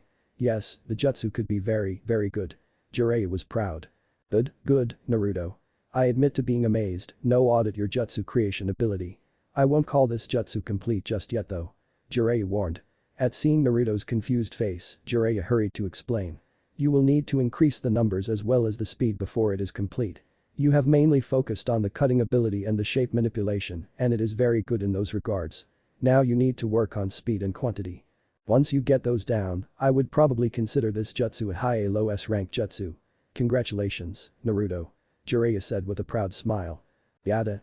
What are we waiting on, Hiro-sennin? Let's get working," Naruto cried out. Jiraiya smiled as Naruto ran back to their designated training ground. Naruto was different ever since the duo left. He was much maturer, much harsher. The boy didn't laugh or good off much anymore, so Jiraiya was glad to see the little kid in him peek out if only just a bit. Naruto was only around 14 after all. "Don't forget your physical training, Naruto," Jiraiya yelled out as he ran to catch up with his blonde student. Both started laughing as they made it a race back to the training ground. At least at this point, both master and apprentice were enjoying life in their pursuit of power. Chapter 6. Unveiling the new jutsu and Gaara. Naruto was so happy. Tears were literally rolling down his face. Hiro-sennin had finally told him that they were leaving the desert. It was one of the best days in his life. Though time spent in the desert heat eventually came to be common, Naruto was still ready to seek out cooler climes. Thus, he was glad they would only be under a desert sun for a few more days. Hiro-sennin had mentioned something about stopping at Sunagakure before making their way back into the land of fire and beyond. 3 months since he had first shown Hiro-sennin his new jutsu. That made a total of about 5 months in the desert. 5 months. Yes, Naruto was very glad to be getting out of the desert. "Hiro-sennin, we can finally see Gaara, right?" Naruto asked curiously. "I can't wait to see how he has turned out. Looks thoughtful. I mean, at one point, he allowed his demon to rule him," Naruto said with confusion in his voice. "But now, I think that Gaara will be his own person. I mean," Naruto said while laughing, "after I defeated him, I believe that I really saw him rethinking his life." Jiraiya looked at his student. He almost couldn't keep the grin from his face. "Oh, is Naruto in for a little surprise when we reach Suna? Hehehe. I can't wait to see the boy's face." We will see, Naruto. You never know, Gaara might not have changed like you want him to. You should be prepared for him to still be a murdering maniac," Jiraiya said with a straight face. He was not going to ruin the surprise for Naruto. That would be mean. Jiraiya smiled.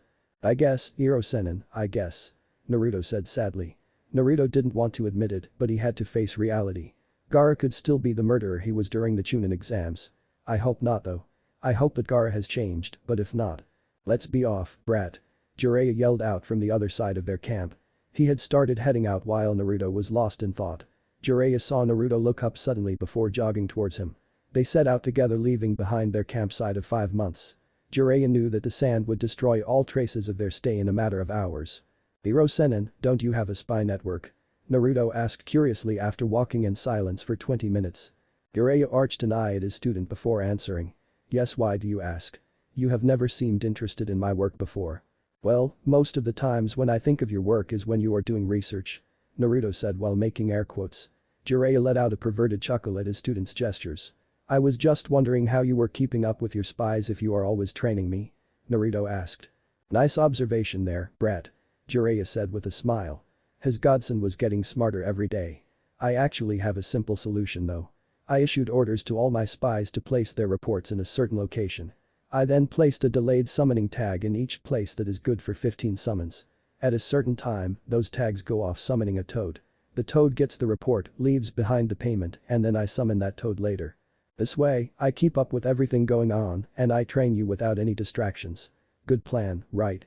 Jiraiya asked with obvious pride. Naruto had to admit that it was a good plan. He was especially happy about the no distractions part. Naruto could just tell that he wouldn't have gotten any training if Hiro-sennin had to always be off getting his reports. "Yes, I believe it is. If only you could use that brain of yours to actually get a girl every now and then," Naruto lamented with a sigh. "Yep, it's too bad that you're still a virgin." "What?" Jiraiya yelled. "What the hell did you just say, brat?" Naruto turned to look at his sensei with an innocent expression on his face. "All I said was that you should use the brain in your head to get a girl instead of using your other head," Naruto said with an innocent look.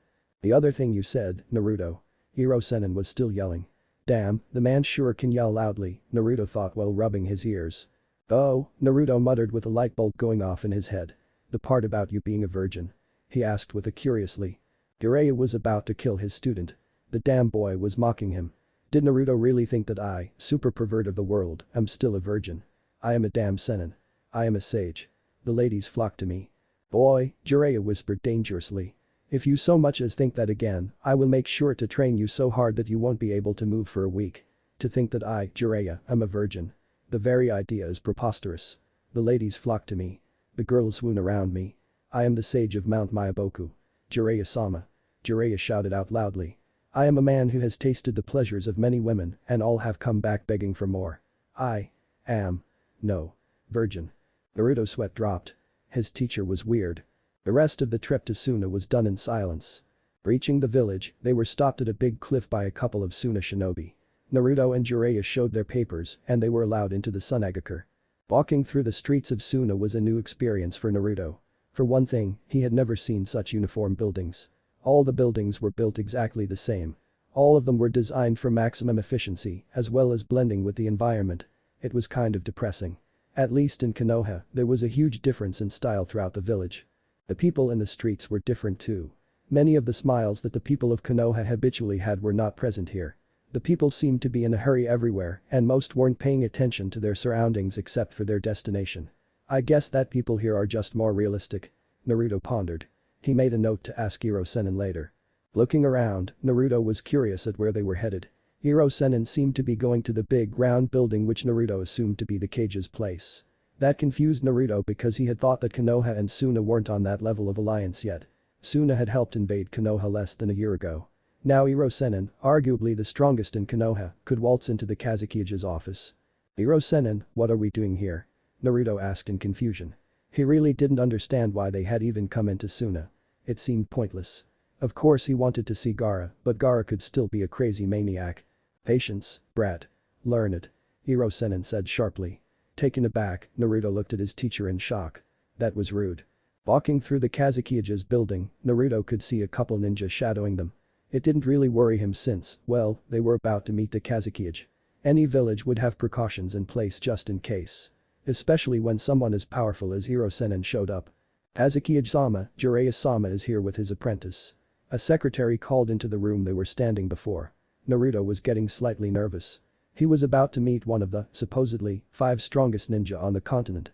The secretary opened the door fully for them before going back to her desk. Naruto followed his sensei into the room. Looking around, Naruto had to say that the room was pretty bland. There was no real adornments in the room. It felt like the room had been stripped bare except for the essentials. A desk, chair, 2 couches and a bookcase were the only thing occupying any space. There wasn't even a rug to add any color to the room. Seeing the Kazekage staring out the window, Naruto gulped. Firming his resolve, he stepped to Hirosenen's side. He wouldn't back down in front of anyone. Thinking about it though, he wasn't really sure why he was nervous about meeting the Kazekage. He never showed any real respect to either of the Hokages that he had known. Shrugging it off to think about another time, Naruto followed his teacher's example and gave a slight bow. Then Naruto received the surprise of his life, well, aside from Sakura and Sasuke betraying him. The man who turned to look at him and Hirosenen was none other than Gaara. Naruto's eyes bugged out. He couldn't believe it. The same Gaara that had killed so many people from Suna. The same Gaara that was a bloodthirsty kid who allowed his Biju to control him. Naruto smiled. Gaara had changed. "Hello, Naruto Uzumaki, Jiraiya of the Sennin." Gaara spoke in his monotone of a voice. "Hello, Kazekage-sama," Hirosenen said. "Hello Gaara," Naruto said. He couldn't keep the smile off his face if he tried. Here he was, Gaara, a person he really wanted to consider his friend. Kazekage. A Jinchuriki who rose up from being hated to reach the position of ultimate authority and respect. It was Naruto's dream lived out. He couldn't stop smiling. Gaara looked at the blonde boy in front of him. Naruto had grown. Muscles were now evident where before there were none. The naivety was also gone from his eyes. Gaara idly wondered what had taken that look from him, but he could take a pretty good guess considering Konoha no longer had any Uchiha to its name. Something else Gaara noticed about Naruto was an aura of competence surrounding him. He had been particularly powerful when they had fought, but Naruto had never given off the feeling of competence. The feeling Gaara had experienced back then was more along the lines of sheer stubbornness. "You have changed, Naruto Uzumaki. For the better, I believe," Gaara stated. Slightly surprised, Naruto looked at Gaara curiously. "You have changed too, Gaara. For the better, I know." Gaara slightly smiled at the blonde's words. "It felt good to know that all of your hard work was acknowledged by the person who understood you the most." "Well, it is nice to see you both, may I ask why you are here?" Gaara questioned. It was not every day that Jiraiya of the Sennin showed up at the door. It was too bad that Jiraiya was also known for bringing bad news when he did show up at the door. Jiraiya watched in amusement as the two boys slowly sniffed each other out. He had gotten a good mental kick from seeing Naruto's surprise, but he soon got down to business. From the reports he had read, both of the boys had tried their best to show each other their ninja way. Naruto had come out on top and completely changed the red-hair kid. Impressive. Even more impressive was Gaara's rise to Kazekage after that change. The boy standing before him in the Kazekage hat was truly an interesting kid. He had to be only around 15 as well. Truly impressive. "I am here to warn you of a threat in person. The Akatsuki is a group of S-rank missing nin. We have confirmed that Itachi Uchiha and Kisame Hoshigaki are both members of this group. We don't know why, but their goal is the collection of all 9 Biju. That means that they are aiming for the Jinchuriki," Jiraiya clarified in his most serious voice. Naruto had only ever witnessed this voice a couple of times. Once was when Hirosenen was fighting Orochimaru. "I am just warning you in advance. In about 2 years, they are supposed to really start moving against the Jinchuriki. I would advise you to beef up defense as well as prepare yourself for this ordeal. One of the reasons I am training Naruto is in preparation for their attack," Jiraiya said. Gaara looked at the man in front of him. Jiraiya had delivered alarming information. His reputation of being a man of bad news seemed to be accurate. Not allowing the surprise to show on his face, Gaara said, "Thank you for the information. Suna will be ready if they decide to attack." Putting the issue aside for further discussion by his top officials, Gaara looked to his guests once more.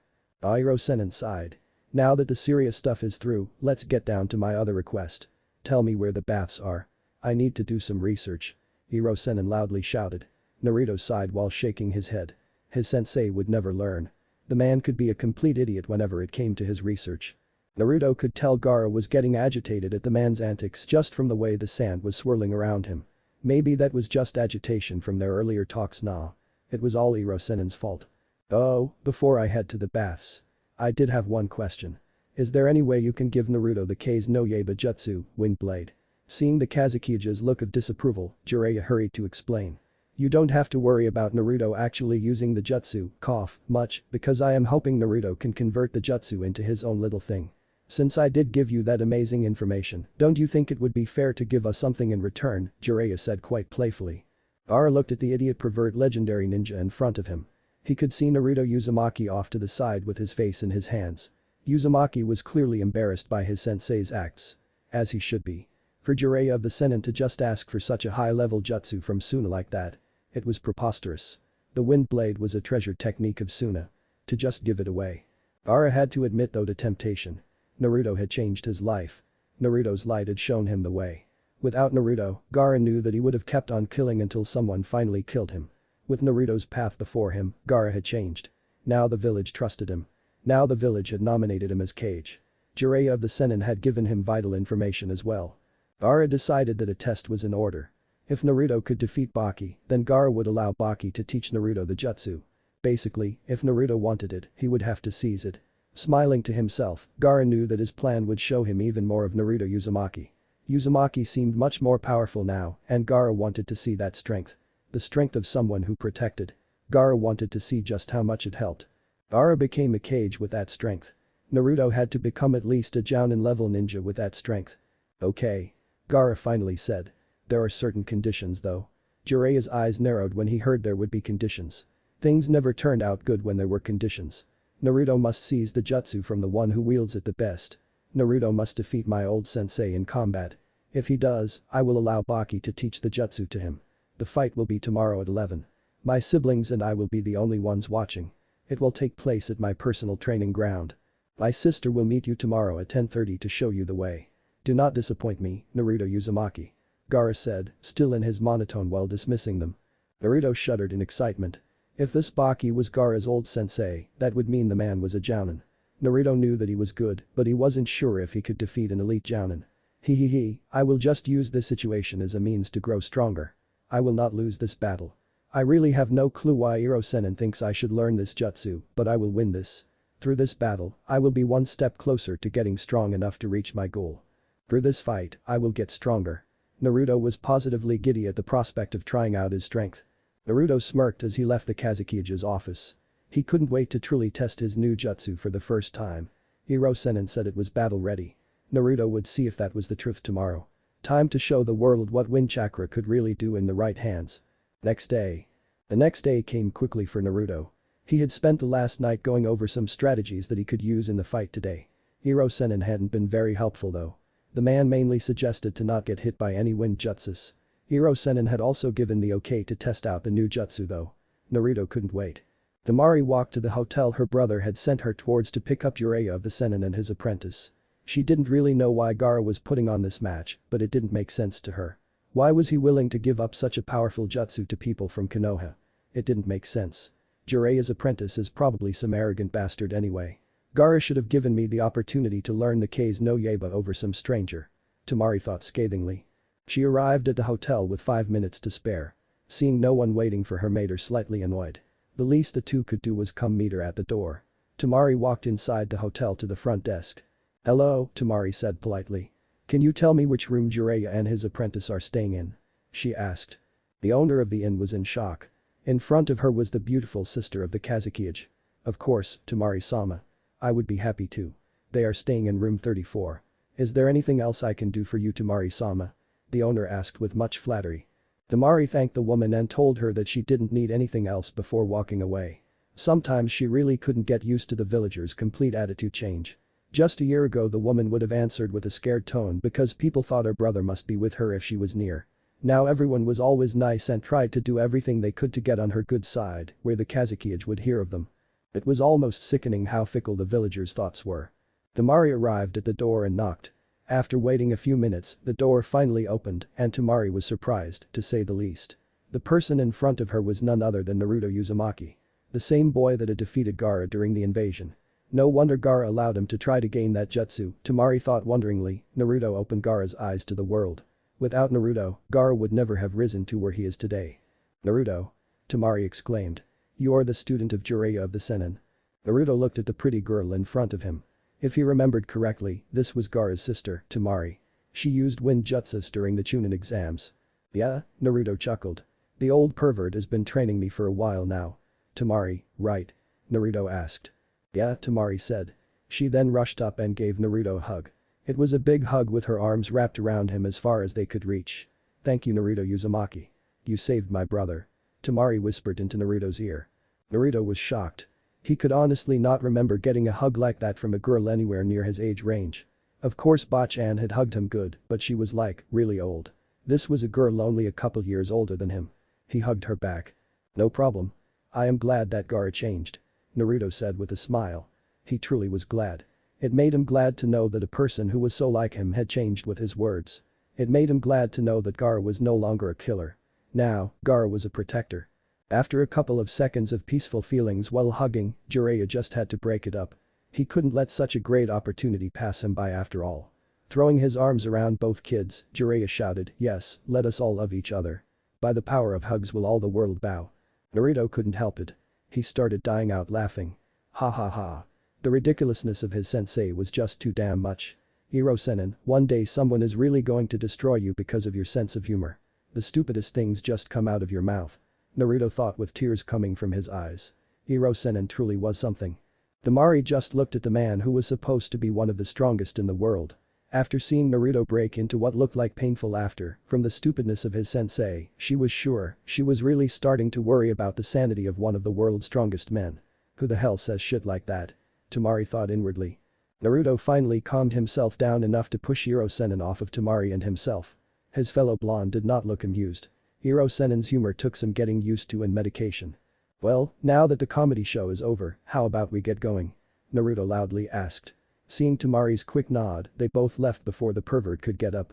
Running outside, Temari and Naruto made quick work to the training ground. Jiraiya was still on his ass. "Damn kids." He grumbled. "No respect. What is wrong with hugs and love for the world?" He asked the world at large. Unfortunately, he found no answer. Deciding to finally get up, Jiraiya made his way to the lobby to find some directions. He had absolutely no clue where the training ground was located. "You finally arrived, Temari," Naruto Uzumaki. Gaara stated. The training ground Temari had led Naruto to was slightly different than many of the other training grounds in Suna. The one they were at actually had a small spring. This allowed the occupants to practice water walking as well as any suit and jutsu they had. Also in the training ground were trees. Due to the desert region Suna was located in, trees and water were absent at many of the training grounds. The personal training ground for the Kazuki-jin family did have some perks. Naruto looked around already trying to think of ways to use the environment to his advantage. His inability to utilize suit and jutsus and his utter lack of many jutsu really did not allow this though. "Oh well, looks like it's just me and this guy. Time to show just what my chain jutsu can do," Naruto thought happily. Naruto and Baki each took their place in the training area while Gaara, Kankuro, and Temari stood off to the side. Gaara looked between each contestant before signaling them to begin. Naruto and Baki shot off at each other.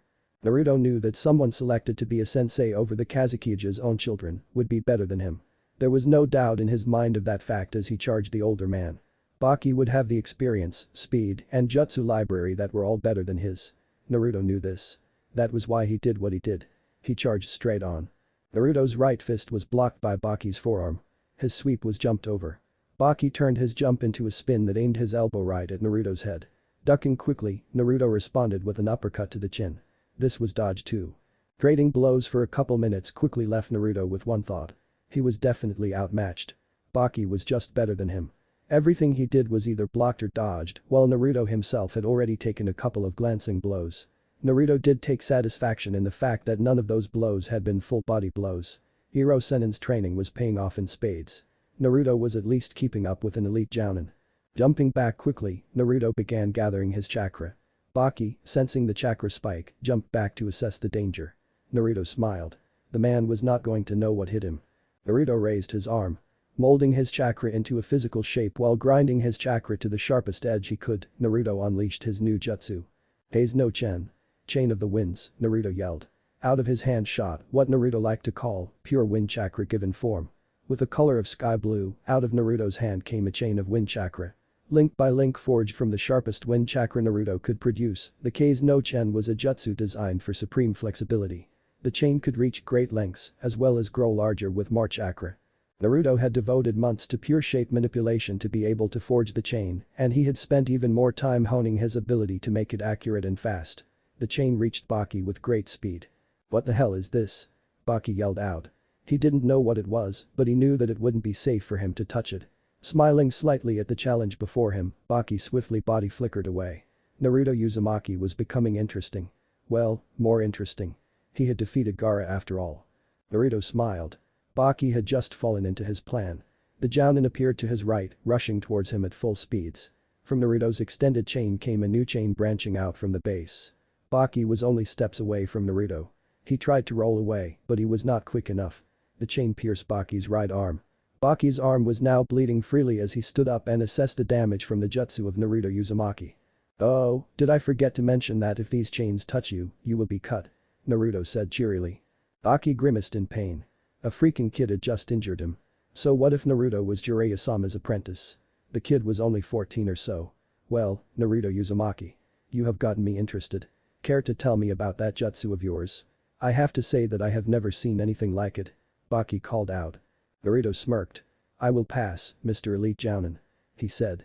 "I am not stupid enough to tell you the secrets of my jutsu which I am going to use to beat you," Naruto said in a sing-song voice. Naruto heard Baki let out a short laugh before rushing back in.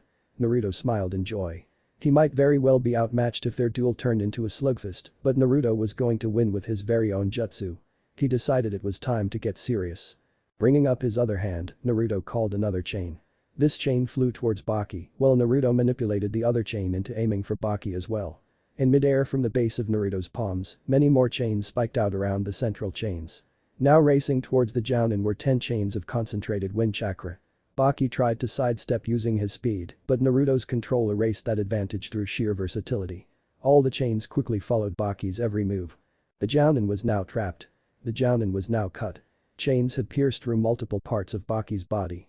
Baki was down for the count. Naruto Uzumaki wins. Gaara stated with a tinge of passion.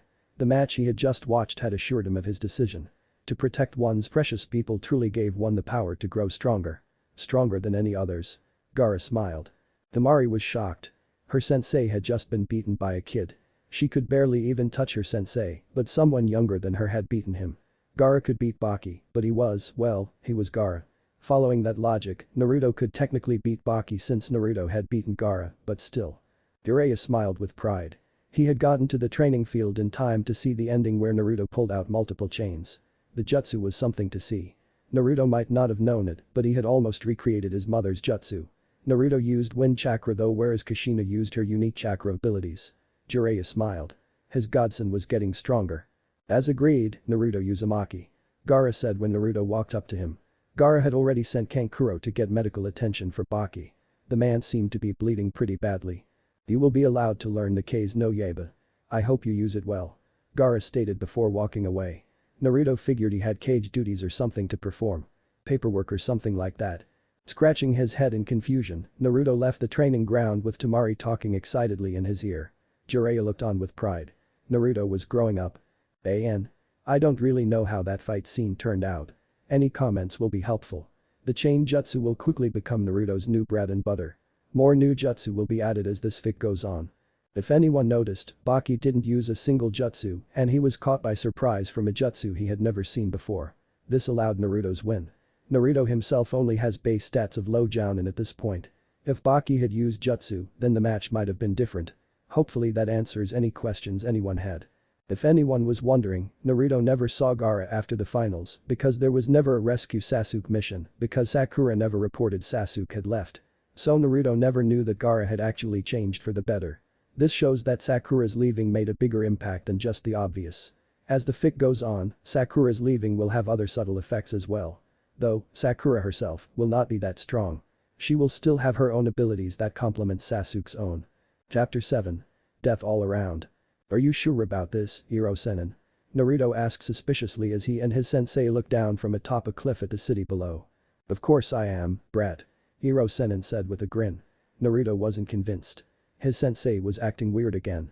Currently, both shinobi were standing above the city of Hida in the Land of Frost. After Naruto learned the K's no Yaiba in Suna, the two had traveled back through Fire Country to the Land of Hot Water. It was in the Land of Hot Water that so many things started going wrong. It just so happened that Iro-senin just had to satisfy his addiction during the all-female day at the local hot springs. This resulted in Naruto's utter humiliation because he had to drag Iro-senin out of the hot springs as the ladies were beating him up. The ladies just happened to be naked at the time, so running out of an all-female hot spring with a naked man who had the words pervert painted all over him while his own nose was bleeding badly really did not make Naruto happy. Naruto made a swift retreat from the country. Naruto then mercilessly beat Iro-senin until only black and blue was showing for humiliating him like that. It helped that his sensei was still unconscious at the time from the beating the ladies gave him. They were currently in the Land of Frost. A couple weeks earlier, they had received a letter from Bachan. She, knowing the general area they were in through the toads, wanted them to make contact with a ninja clan about an herb they cultivated. Of course, that problem soon spiraled out of control because Iro damn Senin had to feel up the wrong woman. Now, they were on the run from the ninja clan they were supposed to be asking a favor of because the woman Iro Senin felt up was the head of the ninja clan. Life was so not fair. So you're absolutely 100% positive that the Kuro clan lives in that town.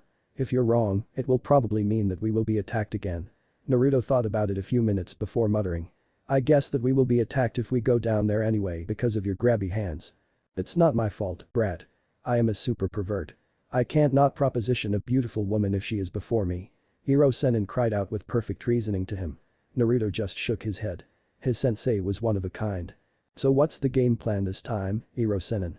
Do we go in there with jutsu ready or do we sneak in? Naruto asked after getting serious. Having ninja coming out of the woodwork to attack them was becoming annoying. It was also cutting into his training time. The stupid lady had even put a bounty on them. Why are you asking me? How about you go and do it yourself, Mr. Hotshot? Iro Senin said indignantly. Naruto turned around to look at his sensei incredulously. He is the one who got me in this mess and now he won't even take responsibility. The sheer gall of the man. Sometimes Naruto wondered what made him respect his sensei so much. Then he saw the man in action and all his misgivings were put to rest. Shaking his head, Naruto slid down the cliff into the town below. He would be polite. It couldn't hurt to try at least. Jiraiya looked on as his student used his advancing chakra control to perfectly slide down a cliff. The boy was coming along well. Naruto had become a solid A-rank ninja in the year and 2 months Jiraiya had been training him.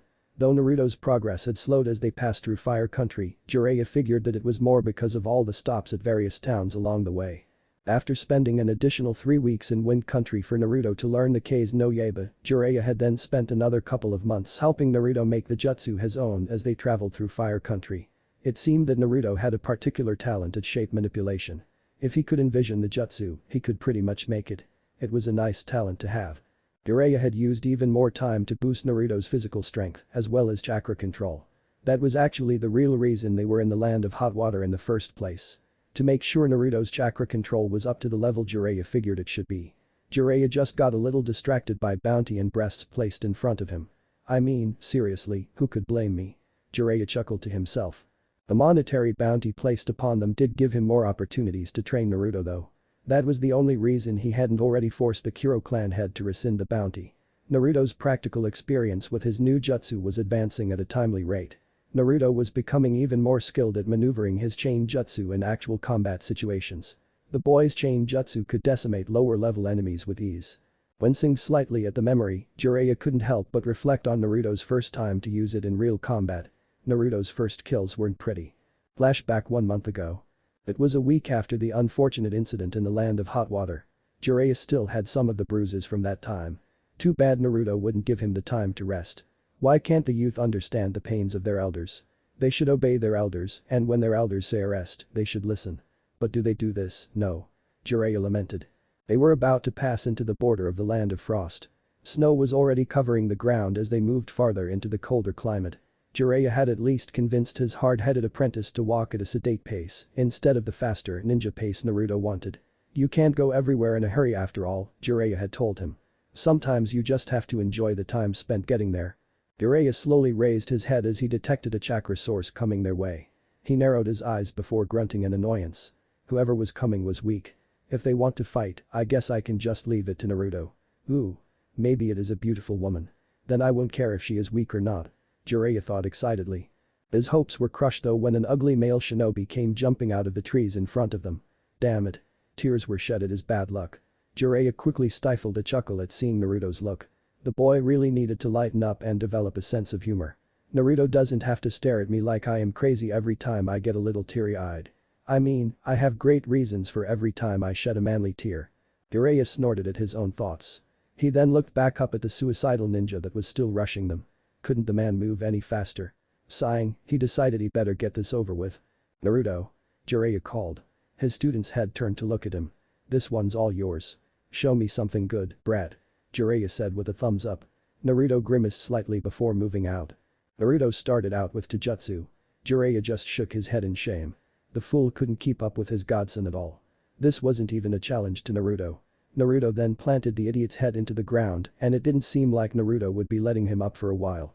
Might as well move in and see why he attacked. So why did you just attack us out of nowhere? Jiraiya asked curiously. Naruto lifted the man's head out of the ground where he could answer. Spit. I ain't telling you shit, you piece of shit. The man so nicely said. Jiraiya got a little ticked. One thing he couldn't stand was people spitting at him. Another thing he couldn't stand was people with no vocabulary. I mean, can't the man say something besides shit? It tended to make him angry. Using his right foot, he delivered a splendid kick to the man's head that knocked out a few teeth. Bending down, Jiraiya got into the man's face. Listen here, you little fool. Tell me why you suddenly decided to attack a Sennin and his apprentice, and I may decide to not feed you to my toads. Jiraiya said in a very commanding voice. The dude shat himself when he heard who he was attacking. Jiraiya was even more disgusted. The idiot in front of him didn't even know who he was attacking. Talk about stupidity. Jiraiya then whipped around. He just sensed even more people coming their way. This time there seemed to be 3 of them. Sigh, what is with today? With my luck, all of them are going to be ugly men bent on attacking us too. More are coming. Jiraiya warned his student. Jiraiya saw Naruto grin slightly before heading out to take the new foes head on. That slightly worried Jiraiya. Naruto was becoming much too battle happy for his taste. I know the kid wants to push his powers more and more to prepare for when he takes on Sasuke and Sakura, but there are limits. He shouldn't just rush into every battle to increase his experience and power. Jiraiya saw Naruto engage with the enemy nin. This time, Naruto went in with his jutsu leading. Jiraiya gulped. This would not end well. Naruto had never really used that jutsu on people weaker than him. Naruto technically knew how sharp the jutsu was, but in reality this was going to become bloody. Chains of wind flew from Naruto's right arm as he pointed it at one of the enemies. The enemy didn't stand a chance. The jutsu punched right through his chest and out to the other side. Jiraiya sighed in sadness as he saw Naruto's body tense up in shock. This almost cost him as the enemy nin kept up their attack. Naruto finally broke out of his shock, but his next move almost sent him right back into it. With his jutsu still active and piercing the dead nin, Naruto moved his arm to attack the ninja on the right. This caused a chain stuck through the dead ninja to move right, almost completely bisecting the already dead body. Blood flew everywhere. The jutsu also caught the ninja on the right at shoulder height. The man was caught blindsided and he was cut in half. The ninja on the left faltered only for a second at his comrades' deaths, but Naruto was able to use that against him. His chain bent to the left and circled around Naruto before it impaled the man through the heart. All 3 attacking ninja were dead. The ninja they had captured earlier had also pissed himself. Jiraiya just sighed. He just knew it was going to be a long night as he could already hear Naruto throwing up. Jiraiya turned around, patted the downed ninja on the head, extracted the information he needed, and then went to take care of the emotional wreckage that happened to be his student. Jiraiya was right. It was a long night. Flashback end. Naruto reached the bottom of the cliff and headed into the city. He was looking around for someone to give him information when he suddenly stopped and sweat dropped. It was obvious where he was going. The Kuro clan, in their wisdom, had shinobi posted all around their building. It was like they were afraid or something. Why would they be afraid, Naruto thought sarcastically. They only got the news that Iro Sennin was coming after them for trying to kill him. Naruto walked up to the door. The ninja looked like they were about to attack, but Naruto only knocked on the door. Politeness, thy name is Naruto. The door was opened by a servant who let Naruto in. The servant led him into a room off the main hall. Naruto's eyes slowly rose as he went through the house. The place was freaking loaded. Various works of art, fine furniture, and other symbols of wealth were everywhere. Guess that explained the big bounty on their head. After waiting a few minutes, someone finally showed up. Naruto was just glad that it was the clan head. At least the woman is beautiful, Naruto thought. I can almost see why Iro Sennin felt her up. No, bad Naruto. Bad thoughts. Shaking his head, Naruto got back on task. I guess my description has gotten to them by now, since they seem to already know who I am. Ah, Mrs. Amelia Kuro, pleasure to meet you. Naruto said genially. Jiraiya-sama's traveling companion, it is nice to meet you as well. Amelia replied back. At least the boy in front of her knew some manners. She had never been so humiliated than when that damn pervert had groped her breasts. It wasn't until later that she found out just who she had put a bounty on. It worried her even more when most of the people who attacked the Sennin and his companion ended up defeated, and some even ended up dead. Now, all she wanted to do was sort out this huge misunderstanding. Naruto Uzumaki, Mrs. Naruto clarified. Now, let's get down to business. My sensei and I would greatly appreciate you getting rid of our bounty. It has caused us some trouble and is really interfering with my training. If you get rid of the bounty, no harm will come to you and your clan. Naruto said, still with a genial air about him, though it did slip slightly when he mentioned trouble. Emilia gulped. Not only had she put a bounty on a senin, she had also put one on his apprentice. The boy in front of her was probably some kind of super ninja himself. She wanted to cry at the unfairness of life. I think that sounds like a great idea, Mr. Uzumaki. I would be more than happy to consent with your request. Emilia said with guarded relief. It didn't seem like Jiraiya and his student were going to utterly destroy her life after all. She had been worried. I would also like a sample of a herb your clan cultivates. I believe a small sample of the Kuroin leaf would be fair compensation for the trouble you have put us through, don't you? Naruto asked with a smile. A very innocent smile, that is. Emilia shook slightly. The boy in front of her was slightly creepy. She was starting to get the feeling that he really didn't like her. She couldn't really guess why, but some of the dead ninja had been said to be literally bisected. Maybe the boy in front of her had been responsible because Jiraiya usually was not attributed powers that bisected people. The power to summon 100 feet toads and turn an entire country to mud, yes, but the power to cut people in half, no. Ninja were funny that way. Of course, Mr. Uzumaki. Emilia gushed nervously. She really didn't want the boy in front of her to kill her. Getting up quickly, Emilia rushed from the room to the herb garden in the back. Digging up a small plant, she gently placed it in a pot before writing down the instructions on how to care for it. She was going to do all she could to save her ass. Ninja who had their name mentioned when people talked about the strongest in the continent usually had a lot of blood in their history. Emilia was sure that Jiraiya was no different. She would not let her clan be destroyed. Even if that meant she had to acquiesce with Jiraiya and his students' demands. Hurrying back into the room where Naruto Uzumaki was waiting, she handed him the pot. He took it from her hands carefully before making hand seals. Emilia tensed and got ready for anything, but she was surprised to see a small toad appear. Naruto Uzumaki handed the pot to the toad, and the toad then disappeared. Thank you for your help, Mrs. Emilia. I am glad this issue got sorted out before more blood was shed. Naruto said before heading to the hallway.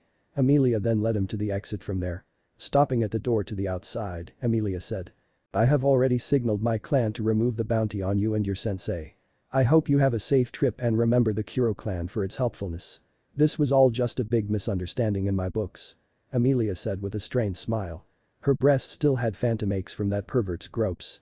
Powerful as anything he might be, but that didn't excuse him from being a pervert. Thank you again, Mrs. Emilia. I must be going now. Naruto said with a final wave goodbye. That was easier than he thought it would be. The woman was scared stiff of him. Hiro Sennin's name by itself was enough to send the weaker shinobi and shinobi clans running. Interesting. I wonder if my own name will scare people at some point in the future. Naruto pondered. Naruto made his way out of the town. He was extremely glad to have gotten that mess sorted out. Because of all that trouble, he had to kill for the first time. Well, it was more like he learned the true power of his wind jutsu. Wind cut and the human body was very cuttable. Naruto grimaced as he remembered the blood that splashed everywhere. Quickly shaking his head to suppress the memory, Naruto noticed his sensei waiting for him up ahead. Everything is settled, Hiro Sennin. The Kuro clan agreed to get rid of the bounty and they expressed their sincere apologies for their screw-up.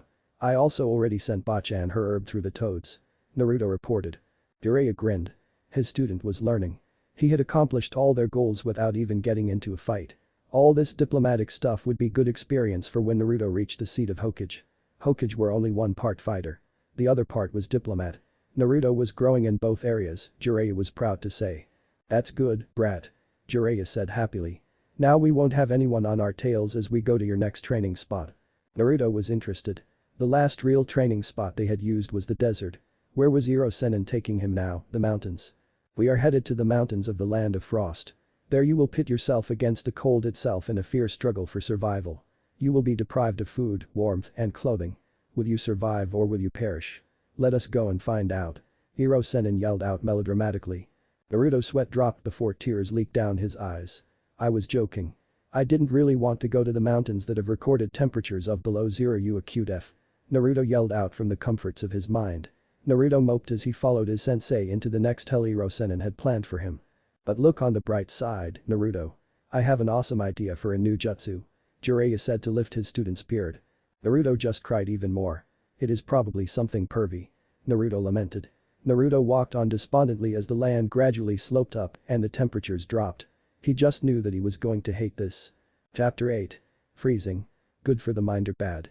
Yo, Naruto. Hiro Sennin hailed. How was your night out? He choked out before bursting out laughing. Naruto looked at his sensei. His eyes narrowed. His nostrils flared. His nipples were hard. It was below 0 U acute F and Naruto only had a loin cloth to cover his nudity with. Hiro-Sennin had the most brilliant idea. It went something along the lines of let's throw Naruto out into the freezing cold snow in the mountains without any clothes on.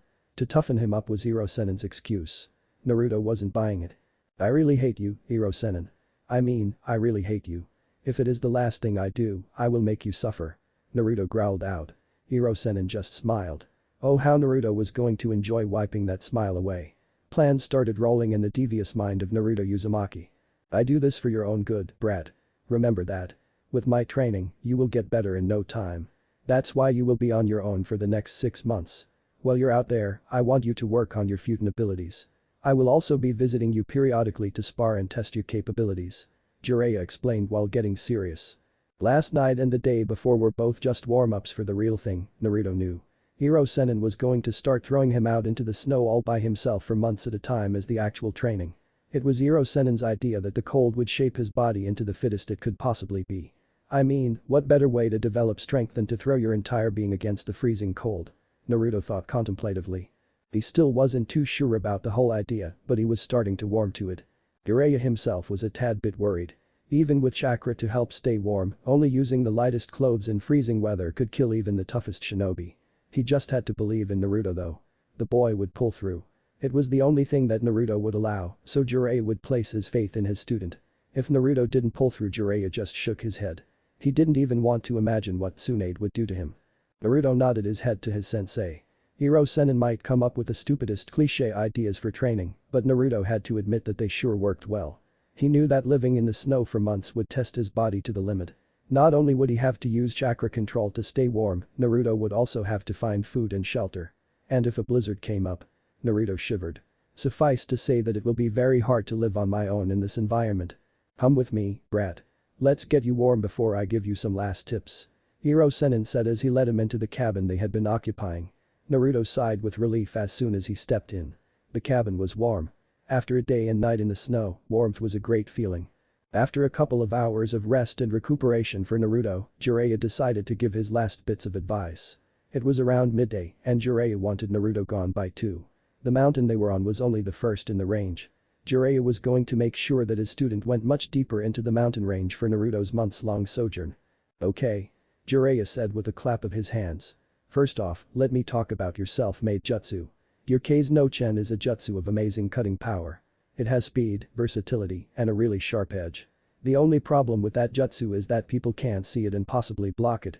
Thus I had you learn the Kei's no Yaiba. Jiraiya said in his best teacher voice. The Kei's no Yaiba is an invisible A-rank jutsu that can also cut very well. It is a more mid-range short-range jutsu unlike your wind chains that are long-range. Its invisibility makes it almost impossible to block. You have 2 very powerful futon jutsu.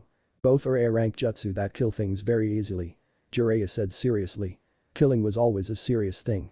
I know you know all this, Naruto, but a refresher never hurt anyone. These are dangerous jutsu as you have already found out over your time with me. Your version of the Kei's no Yaiba is more dangerous still. Jiraiya breathed in deeply before continuing. The point is that in the wilds, you have no reason to hold back. Go wild.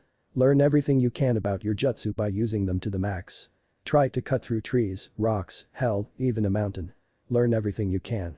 It might save your life one day to know just what you can cut through. During these 6 months, your body will change. It will become harder and stronger and taller. I have no doubt that Orochimaru will be using drugs and other substances on Sasuke to make him stronger than he normally would be. This is my answer to that. The icy wind will tear at your skin. The freezing cold will burn you. Blizzards will chill you to the bone. Survive it. Jiraiya yelled. When you come back, you will be stronger. I have no doubt. Explore your jutsu while you are out there, Naruto. Come back with a brand new jutsu that combines all the best of the Kei's no Yaiba and the Kei's no Chen. We will work on Taijutsu when I visit, but for the most part, I want your ninjutsu to advance to a higher level. One last thing, Naruto Uzumaki. Come back alive. Jiraiya said quietly. Naruto looked at his sensei. He looked past the bravado and the words of wisdom. What he saw surprised him. He saw worry. Worry that he wouldn't come back. It felt nice to know that old Hiro-Sennin cared so much. Thanks, Hiro-Sennin. Naruto said softly. Don't worry about me though. I will come back stronger than ever. Naruto then chuckled.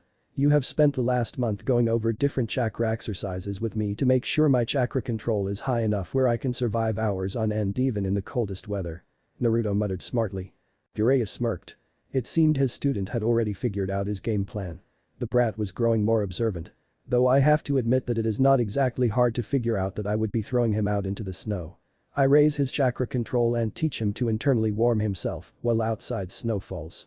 Doesn't exactly take a genius, but the old Naruto would have been clueless. Be all smart while you can, Naruto, because you're about to freeze your ass off. Iro-sensei said with a smile. Naruto grimaced before slowly walking towards his sensei and gave him a hug. It was purely for Iro-senen's benefit after all. Had to reassure the man that I would be fine. Couldn't go off with Iro-senen doubting me. Naruto said to himself. Jiraiya was surprised for a second. His godson really didn't do hugs very well. A genuine smile came over his face. No mockery, no perverseness, just a nice smile. Jiraiya hugged his godson back. Have fun, Naruto. Jiraiya said. Naruto looked back at Iro-senen before leaving the cabin. They had shared a tender moment, but Naruto had no doubt that when he came back Iro-senen would be trying to kick his ass again. Well, I better just get much stronger where he can't do that anymore. Naruto walked into the snow and ice with a smile on his face. He was headed deep into the mountain range. Week later. It's freaking cold. Naruto yelled out to the world. It's freaking cold. It's freaking cold. It's freaking cold. Could be heard back. Naruto's eyes widened. Oh shit. He could already hear the rumbling of the mountain. He looked up and he so wished he didn't. Why me? Naruto sobbed comedically. An avalanche was headed for his position. Naruto summoned all the speed he could before taking off. Flowing chakra through his legs increased the speed, but it still wasn't enough. The avalanche was growing bigger. It seems like it is time to get desperate.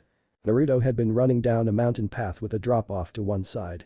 The path circled the mountain, and Naruto's goal had been to reach the top. He wanted a nice view. His goal was temporarily set aside though because of his stupid scream. Now, his only option was to jump. He really didn't want to jump, but stupidity always has a price. Naruto jumped. Wah! Naruto yelled as he flew through the air. What a wonderful time to know how to fly or at least glide like Tamari knows how to do, Naruto thought in a brief moment of lucidity. After a couple of seconds of free-falling, Naruto landed. Hard.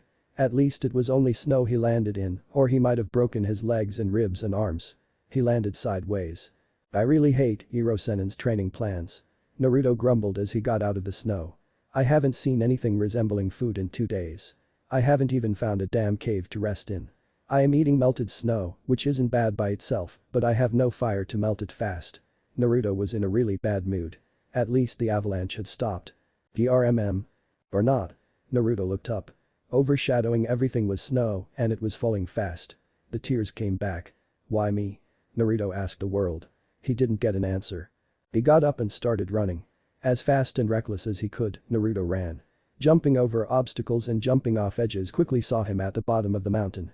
He continued running. About half a mile away was another mountain which he was heading for. He figured that he could climb the other mountain and be safe. He was very lucky that he was right. Gasping for breath at his reckless charge, Naruto stooped to catch his breath. That was not a fun run. He plopped down into the snow with the only thought in his mind being rest. He woke up 2 hours later, the coldest he had ever been in his life. His chakra techniques didn't work very well while he slept. Quickly restarting his chakra technique, Naruto waited a bit for his body to start warming up. He then looked around at his surroundings. He saw a lot of white.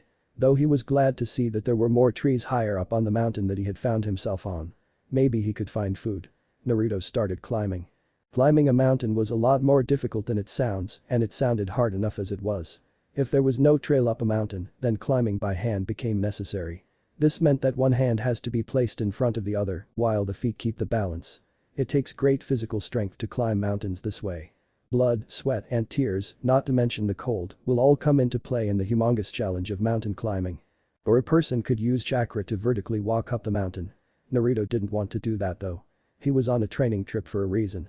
It took Naruto about a day to reach the tree line. Step by painstaking step, Naruto had climbed 3-5 ths of the mountain. He was starving, bleeding, and quite cold. He wanted meat. Naruto set out to hunt. Night. Munch. Ah, how lucky. Naruto exclaimed.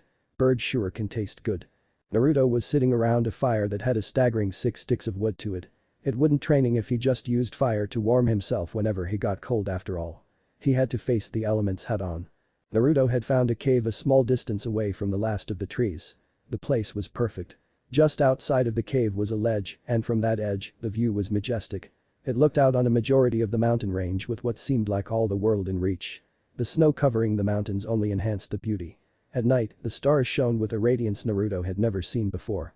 All things considered, he had found the perfect home for his foray into the mountains. This is a nice life. I almost wish I could forget my past, abandon the future, and live my life here, under the stars. But, only for a moment. I would get bored fast in a life without trials. Naruto thought in amusement. He was laying on the snow under the starry sky. It was nice, but it could not last. He had finally found a place to stay.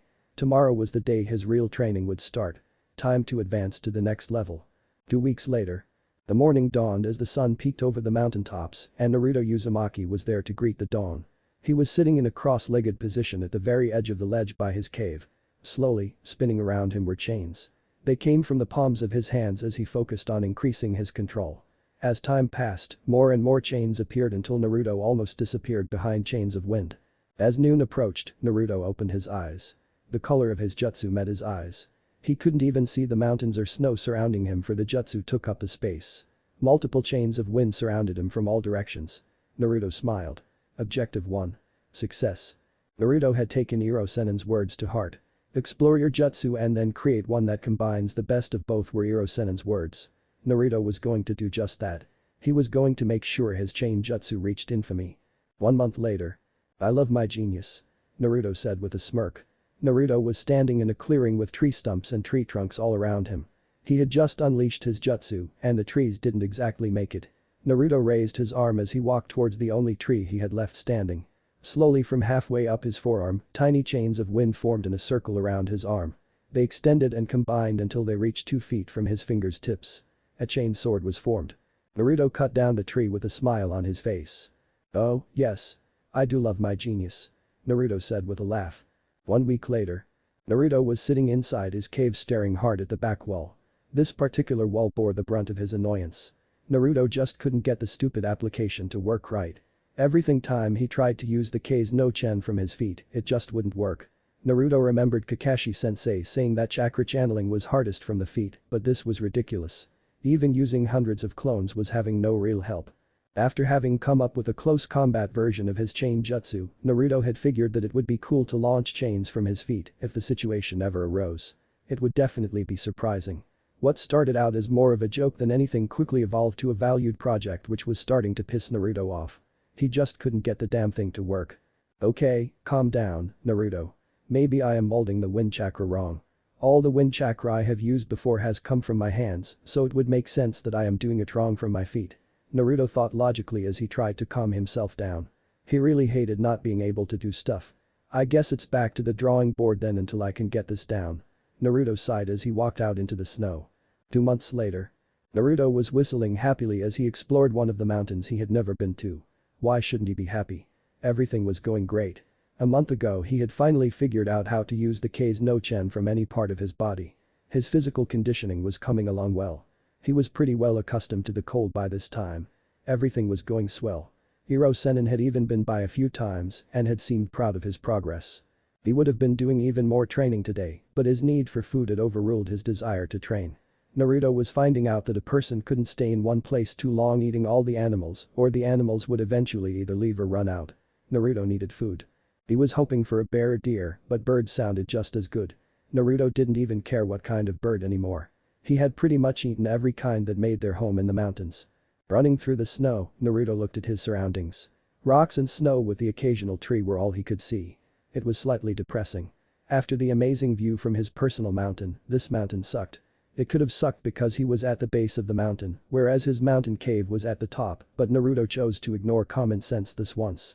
I really wish I could just sense where the animals are, but I guess not all people are born lucky. Naruto griped. I mean, I could just be like find animal, and then I would have my supper, lunch, and breakfast. Naruto said excitedly. Then he remembered that he couldn't actually do that. He started sulking. Hunger does strange things to people. Looking up after coming out of his sulk, Naruto finally found what he was looking for. Food. It was only a bird, but any food was good food when the times are tough. Naruto quickly followed the bird on the ground as it flew through the air. Naruto was going to get it when it flew closer to his position.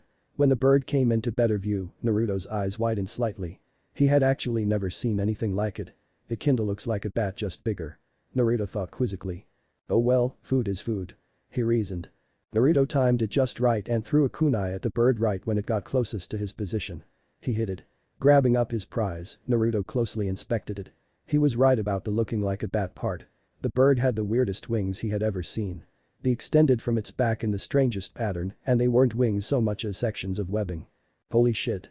I just got an idea. Naruto said with a grin. 2 months later. Yo, brat. Jiraiya yelled out as he saw his apprentice coming into town. The last time Jiraiya had went to test his student, he had told him to come into town in the land of frost when his time in the mountains was up. It was time to see the results of training. Jiraiya had to admit to being impressed. Naruto had no shirt on as he entered town, and many of the girls were staring with slack-jawed awe. Jiraiya chuckled. His godson was starting to get the girls. The girls did have something to be impressed about. Naruto's body had been chiseled into perfect shape. Rock-hard muscles could be seen just about everywhere a muscle could be. Jiraiya couldn't be more proud as he saw one of the girls swoon when Naruto asked her for some water. Naruto was so going into his next book.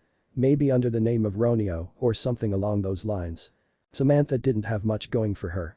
She lived in a small village in the small country of the land of frost. She knew everyone in her village and most were pretty boring. The only thing she really had as a positive in her life was her sharp eyesight. Thus, she was the first to see the absolute god walking into the village. Samantha's eyes widened to epic proportions as her heart started beating faster and a blush came to her cheeks. He is gorgeous. She inwardly squealed. Golden hair that fell to his neck. Abs of steel that shone in the sun. Biceps, oh how she wanted to squeeze his biceps. Pecs that looks amazing. And a body and face that had absolutely zero excess fat on it. And the best thing about the boy, he had no shirt on. Samantha was drooling. Samantha looked around to see her friends and neighbors and mom all staring at the blonde-haired person walking into their village. What? No fair. I saw him first. She was so not sharing this dude. Then the man, who actually looked younger than she first thought, did something that almost caused her to hyperventilate. He walked towards her. He's coming towards me. He's coming towards me. He's coming towards me. Do I look presentable? Is my hair straight? Do I have something in my teeth? She thought while panicking. Excuse me, miss. Do you know where I can get some water? The blonde-haired hunk asked her. Samantha did the only thing any sane girl would do in her position. She fainted. Naruto's sweat dropped. All he wanted was some water. Oh well, looks like I will just go over to where Iro-sennin is waiting. I can already see him getting out his notebook to take notes on this scene. Sigh. Naruto shook his head slightly as he walked over to his sensei. Yo, Iro-sennin. Naruto said tiredly. He hadn't gotten much sleep in the past 2 months. His newest jutsu had called to him whenever he tried to sleep. He just couldn't rest well until the jutsu was finished. Naruto could happily and proudly say that his newest jutsu was most likely his best yet. It combined the K's no Chen and DK's no Yaba perfectly. He couldn't wait to see Iro-sennin's astonished face. Naruto. Iro-sennin said with a nod. I can tell you're tired, so how about you go rest at the room I have rented. I will spar with you in a couple of weeks so you can have some time to adjust to the serious climate change. Going from -0 U acute F weather to 50 degrees higher must be difficult. Naruto agreed gratefully. He wanted sleep and he was going to get it. Naruto headed to the hotel Iro-sennin had pointed out to him while mentally going over a checklist of all he had accomplished over his time away from Iro-sennin. Checklist. A skills rose check. Gyuten jutsu explored, expanded, adapted, made better check. New awesome jutsu check. Ability to pretty much survive anywhere check. Chakra control increased check. Strength and speed rose check. Will to do whatever it takes to defeat Sasuke and Sakura check. Naruto went to bed with a smile that day. Whatever would come would come. He would be ready to face it head-on without running away or being scared. Naruto was prepared. He had stared death in the face for 6 months. If he had made even the slightest wrong move on multiple occasions throughout his training, he would have died. Naruto had come to no longer fear death and that was a particularly lightening experience.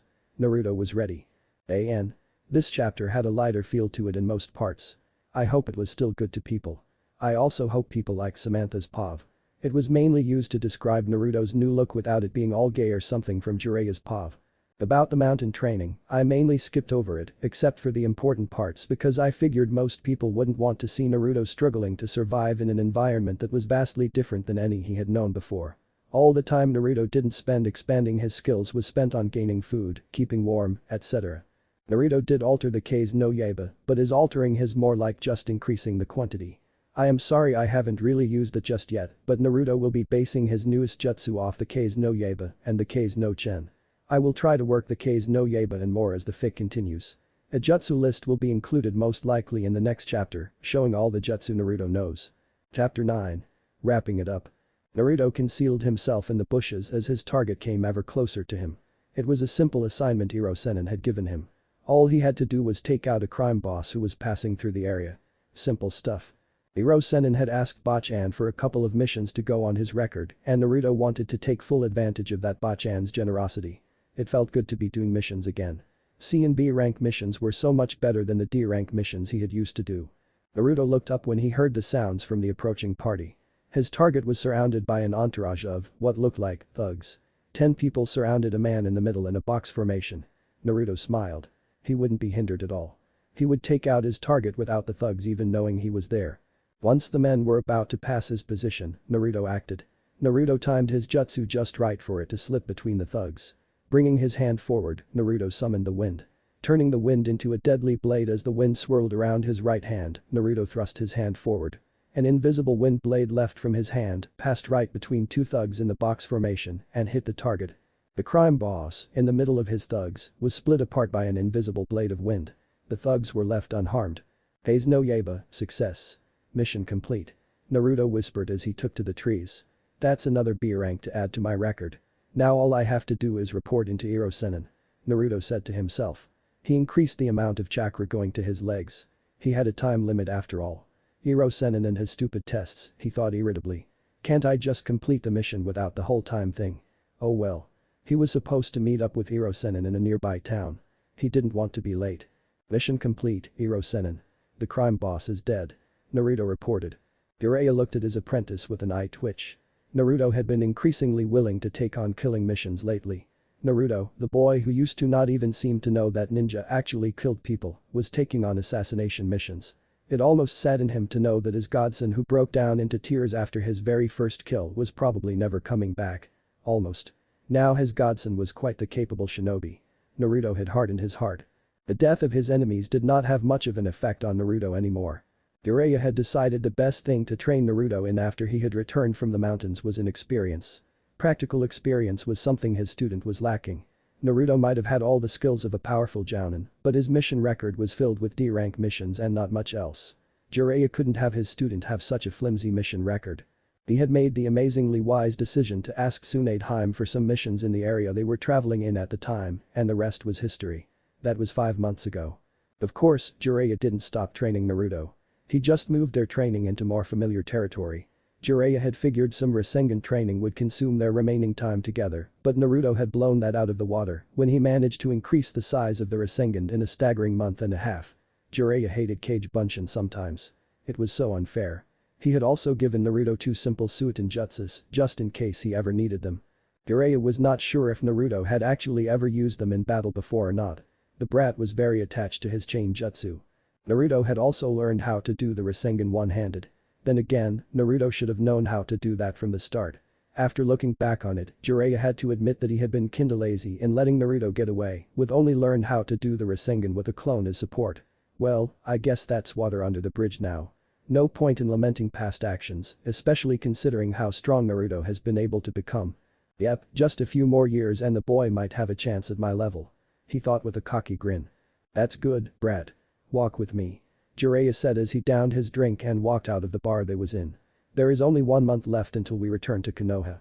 You have grown a lot on this trip and I think I have found a good graduation exam. Jiraiya informed his apprentice. Oh, Naruto said speculatively. This sounds interesting. Jiraiya nodded. One of my more well-placed informants has told me that one of Orochimaru's elite is going to be heading into river country soon. My task for you is to eliminate him. I don't know if you ever saw him when you chased after the Uchiha, but it was the fatter one, Jirobo. Jiraiya told his apprentice. Naruto's sweat dropped at Iro-Senin's description of the guy. The fatter one, not the best description I have ever heard. Oh well, I guess it doesn't matter as long as I can take him out. Naruto's voice could be heard as they exited the town and started jumping through the trees. Sounds like fun. 3 days later, river country. Naruto was not having a fun time. The trip to river country had gone smoothly enough. Once they got into river country, Hiro Sennin had split up with him at the small town of Like, so Naruto could begin his final test. Hiro Sennin's informant had said that one of Orochimaru's Sound 4 would be going into river country to meet with someone. Naruto's job was to discover who he was meeting with and to take out the member of the Sound 4. The problems first started happening when he actually tried to find the stupid member. The dude was seriously late. Naruto's head snapped up when he heard a snapping branch to his right. Maybe the dude is finally here. He thought with a smile. Naruto was definitely ready for a good challenge. Stupid, bitch. Sending me all the way out here just for some stupid jutsu. Can't Orochimaru-sama just recreate the jutsu? Jirobo mumbled to himself as he practically flew through the trees. Jirobo had been traveling with only short breaks since leaving Rice Country. Ever since they had discovered a clan who specialized in a very potent Raiten jutsu, Sasuke just had to learn it. And so that stupid bitch just has to send me to get it. Why couldn't the mighty Uchiha go and learn it himself? He has the Sharingan after all. All he had to do was look at a clan member using the jutsu for him to basically learn it. As Jirobo muttered to himself, Naruto was enhancing his ears while silently following after him. I wonder if the bitch is Sakura. He thought amusedly. I could easily understand if that is her new nickname. Anybody stupid enough to follow a boy into becoming a missing nin should be considered a bitch. Naruto's eyes widened when he saw something heading towards his head. He ducked. When he turned around to see what it was, he was surprised to see it was a giant rock. His eyes quickly darted back to the orange-haired boy. He was gone. Naruto concentrated his senses on trying to find his enemy.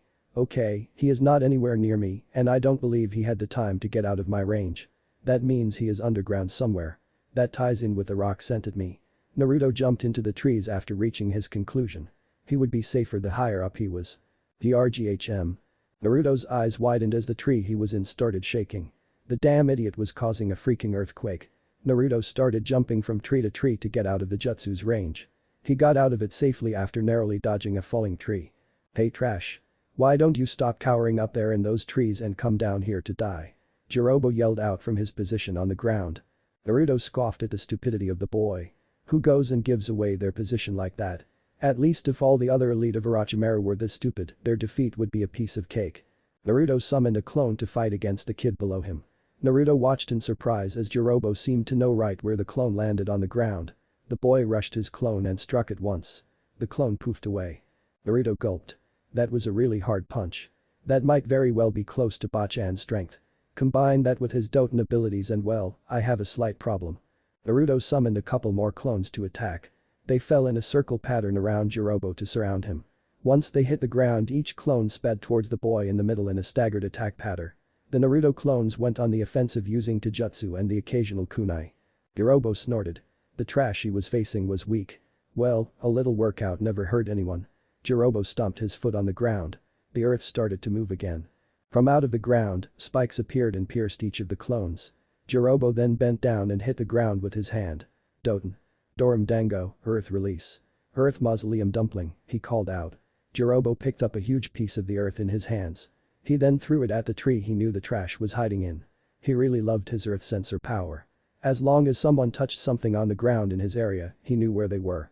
Naruto almost started crying at the size of the boulder heading towards the tree he was in. How is he knowing where I am? He questioned himself. Unless he is just guess on where he is throwing that big ass boulder, which I kind of doubt, he must know where I am. That complicates things if he can somehow find me. Naruto snorted. I guess Orochimaru's elites are not as bad as I first thought. Jumping over the flying boulder, Naruto kicked off a tree to speed towards Jirobo. Kunai in hand, Naruto attacked.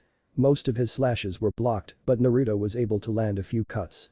Their exchange continued until Jirobo stomped his foot on the ground, causing another miniature earthquake to appear. This kid has some powerful jutsu. To be able to actually cause an earthquake with only a stomp of the foot is quite impressive. Naruto whispered to himself as he retreated into the trees. He knew he didn't have long if Jirobo could sense him. He would have to make this fast. It was time to level the playing field. Having trees falling everywhere was starting to annoy him. Gyuden. K's no Chen. What appeared around Naruto was a veritable whirlwind of chains. Originating from his hands, the chains extended out at alternate distances and heights. They started spinning.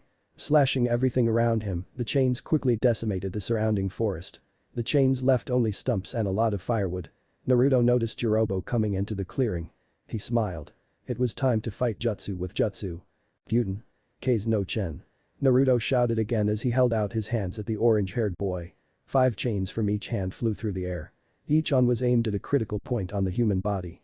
Hirobo yelped as he saw what was headed towards him. He quickly ducked the chains, but that didn't help him at all. Naruto just had a couple chains splinter off from the main ones to stab Hirobo through his right arm. "Ah. My arm. You stupid trash. You're going to pay for this." Hirobo yelled furiously as he activated his cursed seal. His skin quickly started coloring with marks appearing from his neck. Soon, his whole body turned red. Hirobo was in his cursed seal level 2 form. Naruto cursed. He didn't like the looks of that. Naruto sent his chains out to attack again. All 10 flayed against the red skin. "Shit.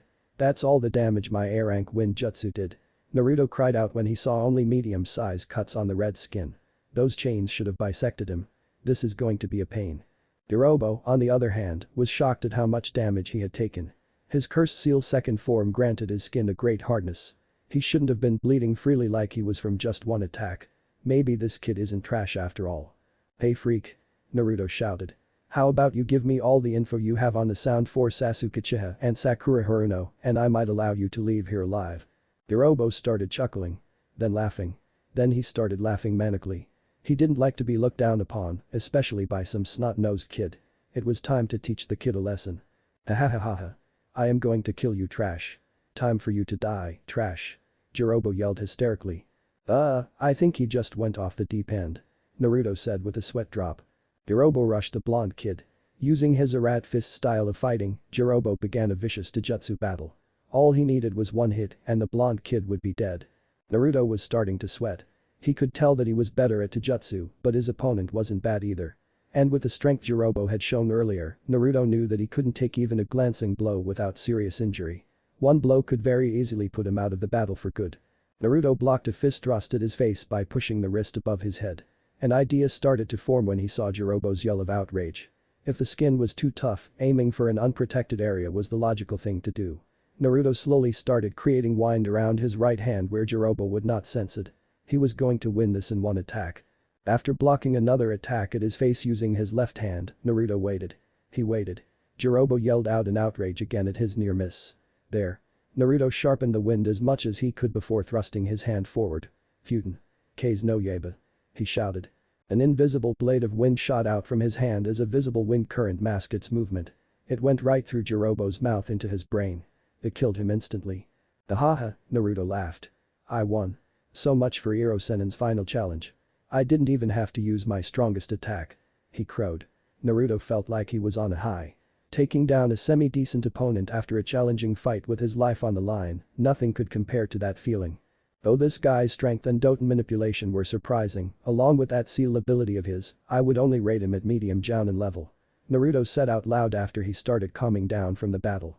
He thought about it a bit more before saying. Maybe elite jounin maybe. At a whisper of sound from the body, Naruto turned back around to see that Hirobo had returned to a more human-looking form in death. "That's interesting," he said conversationally. "It sure is. It is also interesting to see just how far Orochimaru has come with his cursed seal. Anko Mitarashi from Konoha has a cursed seal, but hers is nothing like the one I just saw. She can't do half what that boy could," Hirosenin said as he walked over to stare down at the dead body. Naruto nodded thoughtfully at the useful information. He didn't know that about Anko who, if he remembered correctly, was his old Chunin exam instructor. He was also not surprised that Hirosenin was around. It wouldn't have been much of a test if Hirosenin couldn't judge his performance. "I guess that means Sasuke will have one as well," Naruto said quietly. "Most likely, but you also can't ignore the fact that Sakura could also have one. From what I have seen, anyone who has a cursed seal will automatically get a major power upgrade. If you find yourself fighting either one of them or any more of Orochimaru's elites, you will have to be very careful," Hirosenin said while walking over to place his hand on Naruto's shoulder. Naruto gave his sensei a nod before looking at the body one more time. "I still have a long road to go. It was probably better for me not to have used my newest attack anyway. It is nowhere near the level I know it can be. A powerful supplementary jutsu like that should be able to accomplish a whole lot more than I have previously been able to do. Especially considering the whole point of the jutsu. I am going to have to work even harder to get to Hirosenin's level." Naruto shook his head. "Fun times are ahead it seems." Pupil and sensei walked out of the clearing heading for a much-needed rest. After they arrived at the hotel they were staying in and Jiraiya made sure that Naruto was asleep, Jiraiya summoned a toad. Jiraiya summoned Giratora. "Why have you summoned me, Jiraiya?" Giratora asked petulantly. It is time to start teaching Naruto how to control the Kyuubi. Jiraiya told the toad. Naruto's will is strong. He can do it. To do this though, I am going to need you to loosen the seal. Jiraiya said seriously. Uratora looked outraged. Are you out of your mind, Jiraiya? Weakening the seal that holds back the Kyuubi is folly. I will not do it. He said while turning his head away. Jiraiya's sweat dropped. For someone so serious, why did he do such a childish action like turning his head away? He thought amusedly before getting back on task. Naruto must learn. He must learn how to control the Kyuubi. Jiraiya stated passionately. Otherwise, I fear that Naruto will lose control of the Kyuubi's power when he needs it the most. I have to start now. I can't teach him this when he goes back to Konoha. It has to be now. Minato wanted Naruto to learn how to control. I know this. I need you to loosen the seal. Jiraiya said aggressively. He was not taking no for an answer. Uratora turned his head and looked at Jiraiya before blowing out his breath. He looked away again. After a few seconds, he turned back to look at Jiraiya. At seeing the same determined face, Uratora sighed. This is so going to be a bad idea. He lamented. Fine, he muttered grumpily. Jiraiya flashed the toad a grin. Hey, don't worry. I have everything under control. He said confidently. 1 week later. Brewer. Shit. Shit. Shit. Jiraiya thought desperately as he dodged attack after attack. And everything had been going so good too. Naruto currently had 5 tails displayed behind him in what looked like a miniature version of the Kyuubi. Naruto's will had held up strong though. He had been able to use 3 tails with minimum interference from the fox. Naruto had even been able to use the 4th tail to a decent degree, though the fox's will had made him extremely easy to anger. Still, Naruto had been able to control the 4th tail decently. The 5th tail however well, the only thing I can say about the 5th tail is shit. Everything had started going wrong when Naruto tried to gain control of the 5th tail. Naruto was now rampaging throughout the plane they were on. Jiraiya was just glad that he had decided to do this training out in the wilderness. With the power he was displaying now, Naruto could destroy a whole city. Jiraiya had one chance to stop him. He had to get the seal on Naruto. It was the only way. The problem with that plan was that Jiraiya's left leg had been turned into a mess of flesh, along with a good-sized portion of his chest was missing. The injuries would heal up fine, but only if he survived the night. Jiraiya started moving to try to get closer to Naruto. Jiraiya noticed that Naruto shot its head up when he moved. Then it started running towards him. Jiraiya gulped. It was kind of a scary sight. He started moving again. He had one chance to stop Naruto's rampage. Quickly biting his thumb, Jiraiya summoned. Kuchius. Yataikuzashi no Jutsu, summoning. Food cart destroyer technique. He yelled out. Suddenly, a huge toad appeared above the charging Naruto. With all the force of gravity and its own sheer weight, the toad fell. It landed right on the Kyuubi-fied Naruto. The ground shook with the power behind the landing. Jiraiya acted quick. He rushed forward and placed a seal on the arm that was sticking out from beneath the behemoth. He also quickly de-summoned the toad to make sure Naruto didn't get crushed when the fox's chakra left him. There he was. Thank God. Naruto is okay. He was greatly relieved. His godson was once again before him, even though he looked like he had gone through a blender. His skin, well, there wasn't much skin remaining. Blood covered him. It was a messy sight. Jiraiya laughed. They must have looked just alike. Godson and godfather, teacher and pupil, both covered in wounds and seemingly on their last leg. Jiraiya knew though that both he and Naruto would be healed before the week was out. All he had to do was make sure both of them were well rested before any training or fighting occurred again. Sigh. The things I do for my student. Days before returning to Konoha. So you're coming, right? Naruto asked his friend excitedly as he looked out into the desert from the window. I mean you have been a cage for a year or 2 now, so it should be easy for you to come and watch me kick some ass, right? Gaara looked at Naruto funny. It was amusing to see Naruto this excited. Ever since Jiraiya had informed Naruto about the Chunin exams in Konoha that were happening around the week they returned, Naruto had been all set on finally making Chunin. He also wanted Gaara to be there to witness Naruto's rise, as Naruto called it. The first big step on Naruto's way to becoming a kage. For some strange reason, their friendship had only gotten better. Naruto had been in Suna for a little over 2 weeks. They had spent much of that time in each other's company. Gaara had even given Naruto a glimpse into the life of a kage and all the politics that went with it. Gaara's understanding on the reason he was here was that Naruto had tried to control too much of the Kyuubi's power within him and he had suffered massive physical trauma from it. They were already near river country, so going to rest in Suna was the logical thing to do. Gaara and his siblings were glad for that decision. They enjoyed Naruto's company and they always allowed him to stay at their place when he came to Suna.